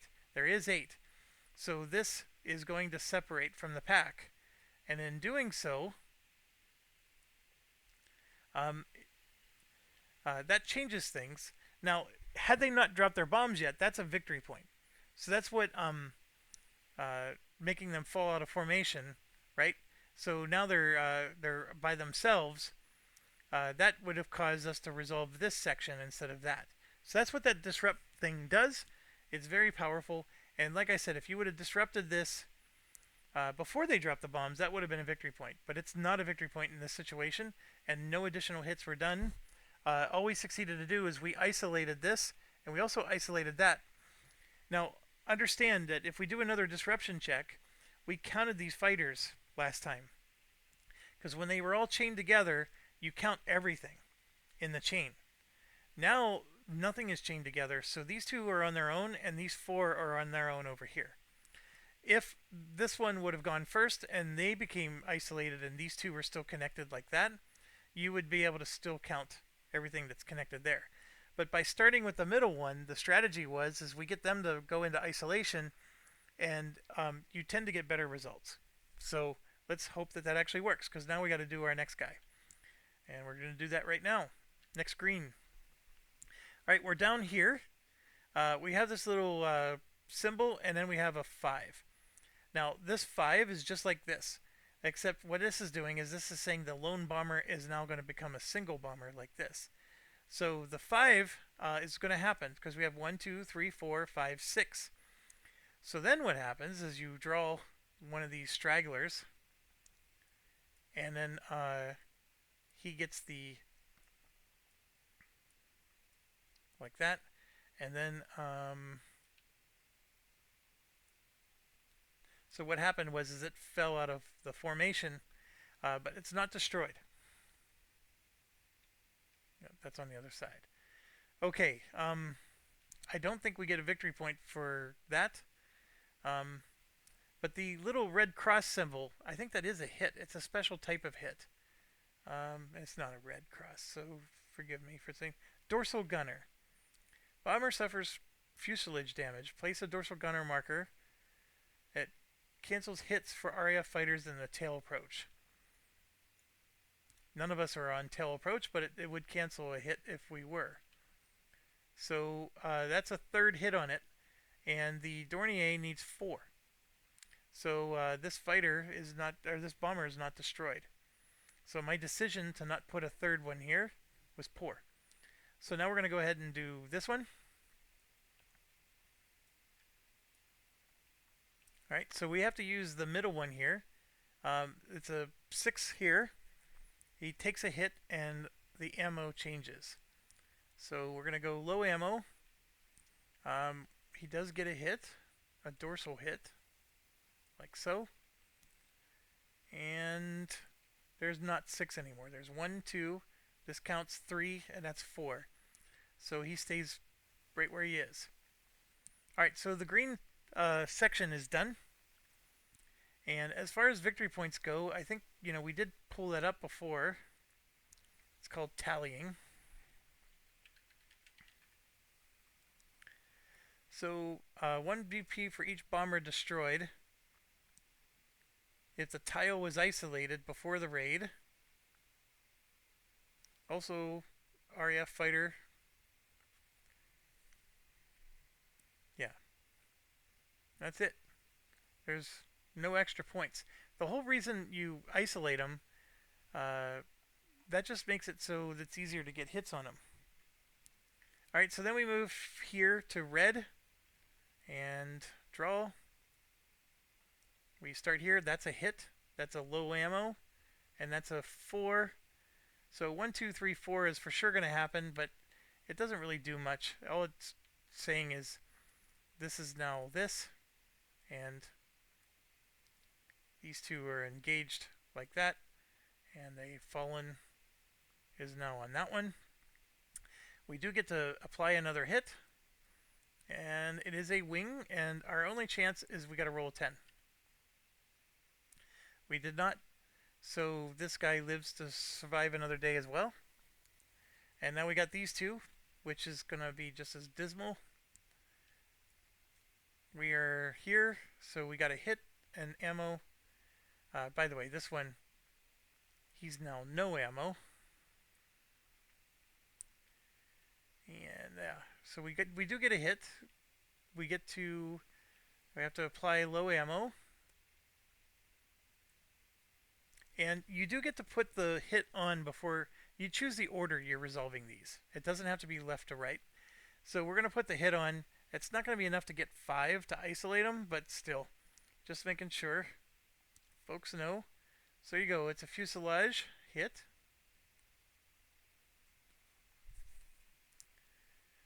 You got to use the Spitfire side. I didn't even realize there was a Spitfire side. Oh my goodness. Yeah. Look at that. So that wouldn't even have been a die roll. Yeah. Alright, so 1 hit. That's not enough. Now we move to the next one. Lose ammo, and it's another dorsal hit. Yeah, none of the bombers are being destroyed.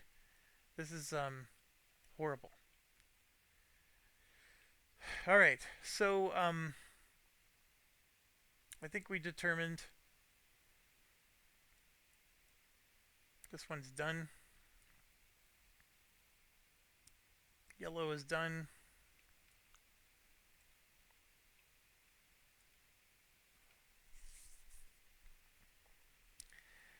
Okay, so we are done with everything. The good news is none of us took hits. So we did our burst.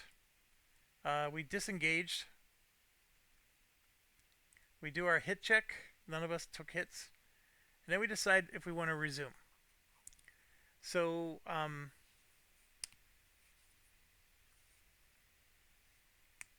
so we were in the middle of an interception sequence. So we would resume that. So then it goes to escort. I'm sorry, we did bombers. And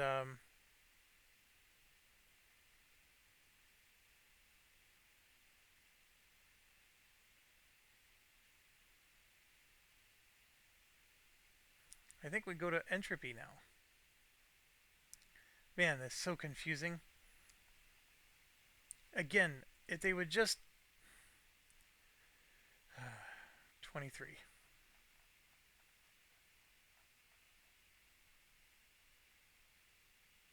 After checking all hit, the bomb rounds ends. Resume whatever sequence the game is in, either the raid vector or interception sequence. Okay, so interception sequence. 4 phases should be played in order.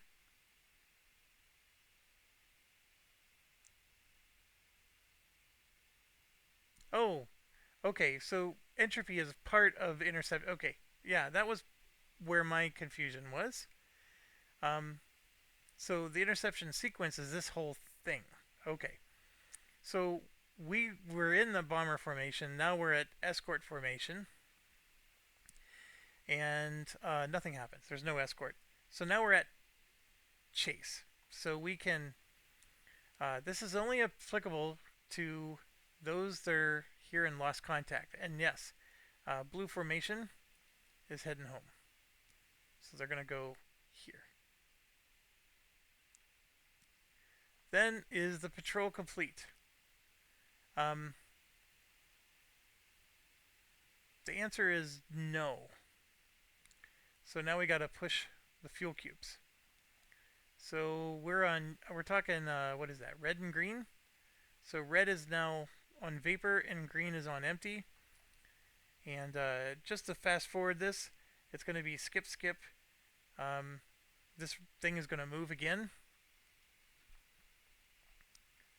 So we go to the final one, and you can see there's actually AA guns happen. But the AA flak, just for the record, doesn't really do much here. So 4812. So it's the middle one. And then 4812. It's this last one, so this guy takes a hit. Doesn't help us too much because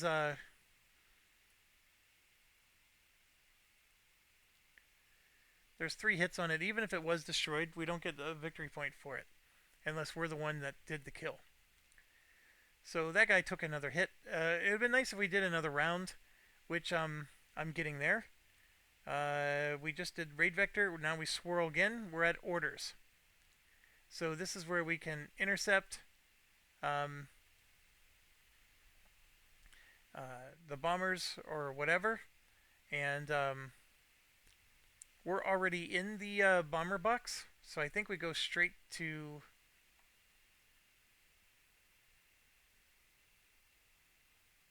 Good question. I don't think we have to do intercept again because we're already there. That's the whole point of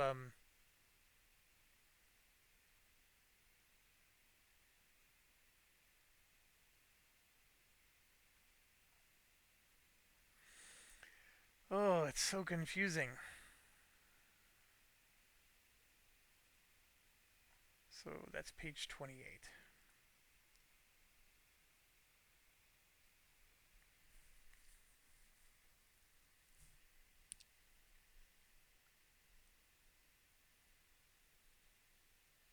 So that's only if you're on the intercept map. Nobody's on the intercept map. If there's no formations on the intercept map, skip this phase. Yeah, we're skipping. So, because we're on the bomber formation map, that's how that works. So if you're not on the intercept, you just skip. Which, okay, it's starting to click. All right, so we now are on bomber formation again, and we're at approach.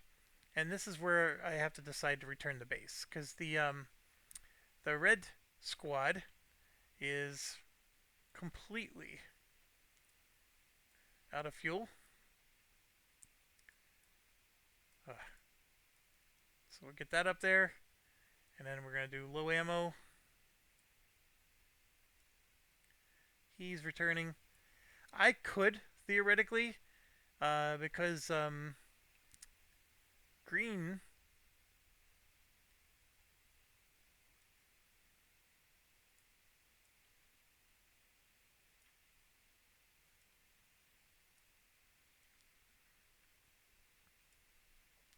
Green still has 1 fuel left. So if I'm willing to go to vapor, I can try to do one more pass with these guys. Oh, but remember, I'm now over the channel, so if I have to bail out, I have uh, I have to do channel recovery. So that is not cool. Now that's only if I'm doing so you have like this little channel thing. So that happens if I actually take damage and end up on one of these fate boxes that I got to put this on, and you can see if I'm over the channel, it even changes the number on whether or not I survive. Um, because I do a bailout, and then I have to do over the channel bailout, which then has a channel recovery. So I'm giving up. I just had the most miserable first game experience ever.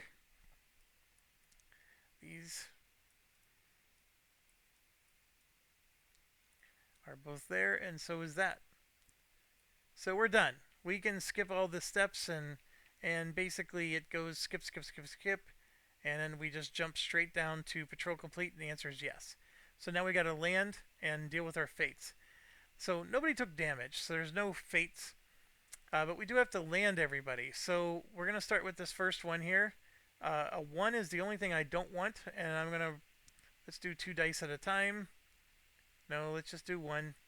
So we're gonna start with the top guy. All right, he landed. He landed. This is a 1 or a 2. Landed. Landed.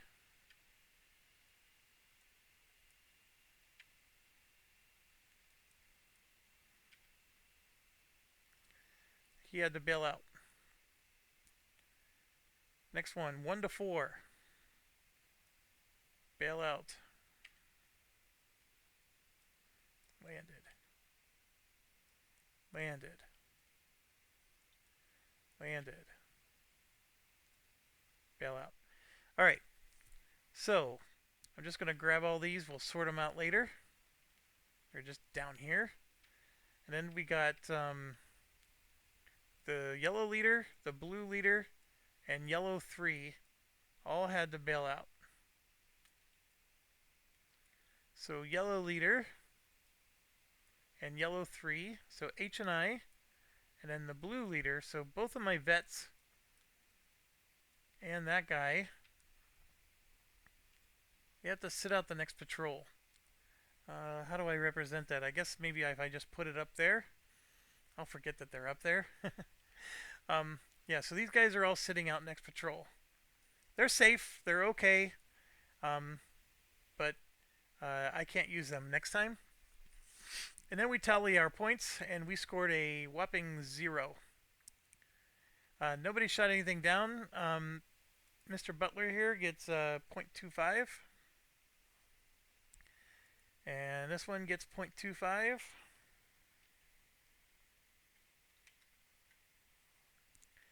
And I think for purposes of tracking fighter kills,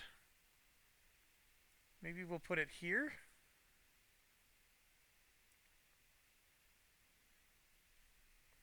They need 4 to get an ace skill. Mr. Francis, wherever you are, he had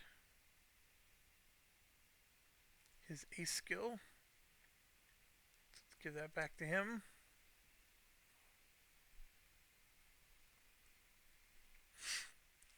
Alright, and yeah, we scored 0 victory points. So how do we represent that? I think we do that down here.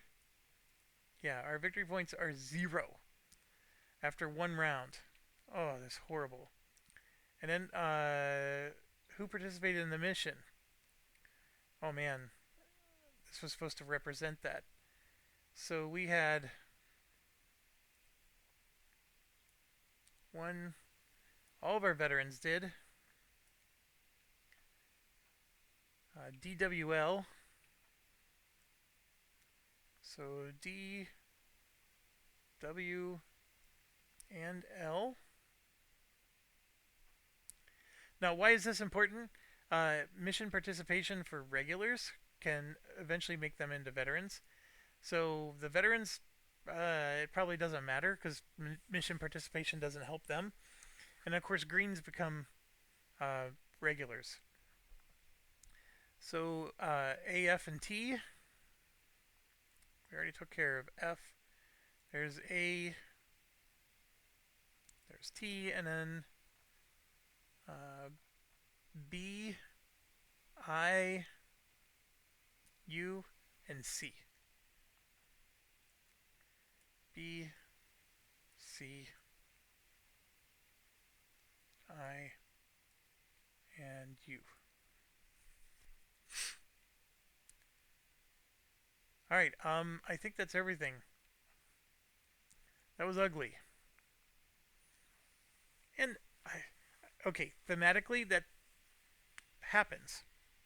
I'm not saying that it doesn't, so I'm not going to argue or whine about the game from that perspective. Am I having fun? I'm not. Um,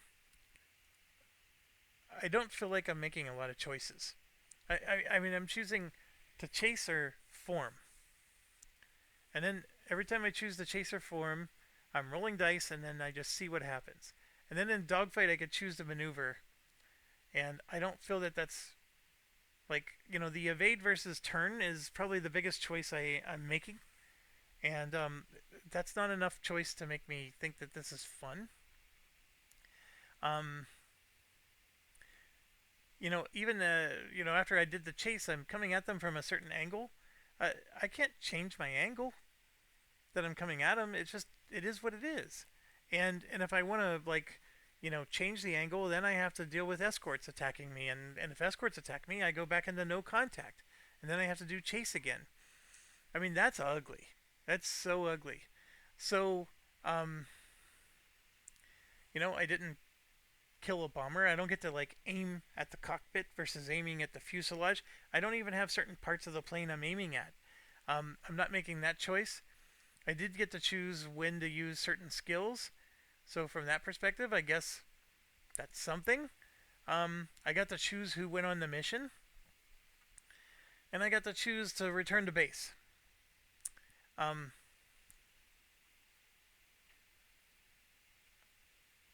and look at this. If the Piters was placed on return to base track when the raid marker was in a space with the channel bailout icon, you must do a channel recovery for him. Oh, that's brutal. Because one of these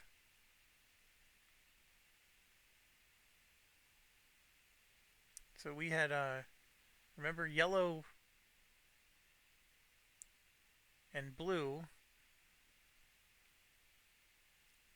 Let's see. The final two that did the battle, it was green and red. So those guys didn't bail out. So we're okay. Because remember, they were really low on fuel.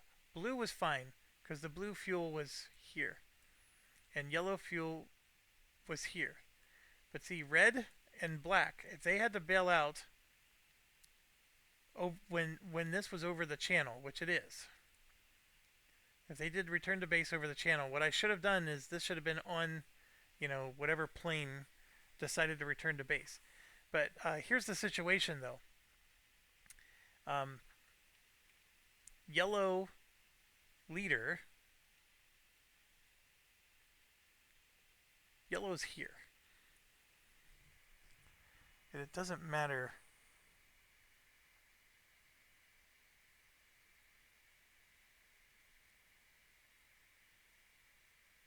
Yeah, the only ones that returned to base while it had this symbol was red and green. And there's no red and green here. We're good. So there would have been a channel bailout. So I got to remember that next time. So even if you're returning to base with fuel issues, there could be channel recovery. So my apologies. I explained that wrong. So yeah, am I having fun? No, I'm not. I don't even feel like I had any say in the matter.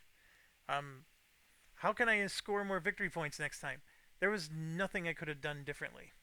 I did everything in my human possible sense to score at least one victory point. The only thing you can argue is I made poor decisions when I actually did my one chance to attack. That hey, you should have just put all your green guys on this one and all your red guys on the other. That was the only decision I had that impacted my ability to score victory points, and that's not even guaranteeing that I would, but I think I really would have downed at least one, just because of the way the other ones turned out. Um, that was it. So you can say I made a poor choice there. The vector markers, they dropped their bombs before I even had a chance to make a single decision. Um, and the dogfights aren't fun. This game is like very dogfight heavy, which I understand, but that's not fun. And I don't know. Corsair Leader had dogfights. I thought that was fun. With the Hornet Leader and some of those, you pick your arming, your loadout. You you see the mission map. You decide, yeah, you're still rolling dice, and sometimes that can hurt you, but you're still making choices, and you can you can load up with certain equipment that makes your dice roll a little bit better. You know that your pilot is not good at air to ground, so you make him air to air. You got those choices. I didn't make any of those choices on this. All I had was, yeah, I got to pick this veteran went with this green guy or whatever. Um, yeah, I am complaining. I don't. So what did I like about Skies Above the Right? Because somebody could argue, well, you said that was your game of the year. Well, it was my game of the year because the bomber formation and trying to, they had numbers, and there was like a strategy on, okay, they're weaker in the back or they're weaker in the side, and you could tell because you could see the numbers. And then as you attacked, you sort of like chipped away on one side, and then you caused this to fall out. Then the numbers got even weaker, and like there was this beautiful like strategy of like, okay, which angle do I want to take? And then once I take that angle, I chip away, and then I get to come back and do it again. And the escorts weren't anywhere near as brutal. Sometimes there weren't even escorts at all. Um, and there wasn't nearly as much dogfighting. But yeah, if the escorts got you, you were out. There was no dice roll, very little dice rolls you could do to survive that. Um, so I get that, but the whole strategy with the numbers is gone. And I know that that's, I think the designer Jerry White, he said that to Gina and to others, because people wanted to battle Britain, and he was like, well, that's, you know, America used and Britain used heavy bombers, and so that whole model doesn't apply. I don't disagree with that, and I think so from a strategy perspective, that makes total sense. That uh, that there's not going to be those numbers, but man, I miss them. Like the numbers is what made the other game fun, and because if you're asking me like why is this one not fun, but that one was, and then also there was just a strategy in forming swarms. You would form swarms or a rata or whatever, and when you did that, you actually got extra bonuses when you attacked. And there was a strategy in like timing your approaches to these bombers, so that way you had swarms at just the right moment, and sometimes you would even be delaying, you know, how long it would take you because you had game turns or whatever. I liked it. I liked it a lot. I liked it more than the. I mean, I guess fuel is accomplishing the same thing, um, but all that's gone. I really feel like this is a roll and see what happens to me. And I know a lot of you wargamers really like that. And the B-17 Queen of the Skies is a classic for that reason. Um, picket duty is the only decision I'm making is I go to patrol this sea zone or that sea zone, right? You make your decision, and it's narrative, right? So we could take approach of, hey, I just named all my pilots here. There's a narrative that these just guys just participated on the mission, and so and so got his first kill, and he came home, and he was very happy, and he had to buy a round of beers for everybody because this green guy got his first kill. Uh, yeah, that part. This game is oozing in, but I don't feel like I made any meaningful choices the entire 2 hours and 40 minutes I played this, except for um, I made poor choices in getting these bombers destroyed. That was it, and that's just lack of experience. So, anyways, thanks for watching. Stay awesome. I definitely want to keep trying because I don't, feel like I played this enough to say that that's my final answer. But man, I'm looking at how many hours this is going to take. Ugh, I may not finish. Especially if I'm not having fun. But anyways, thanks for watching. Stay awesome.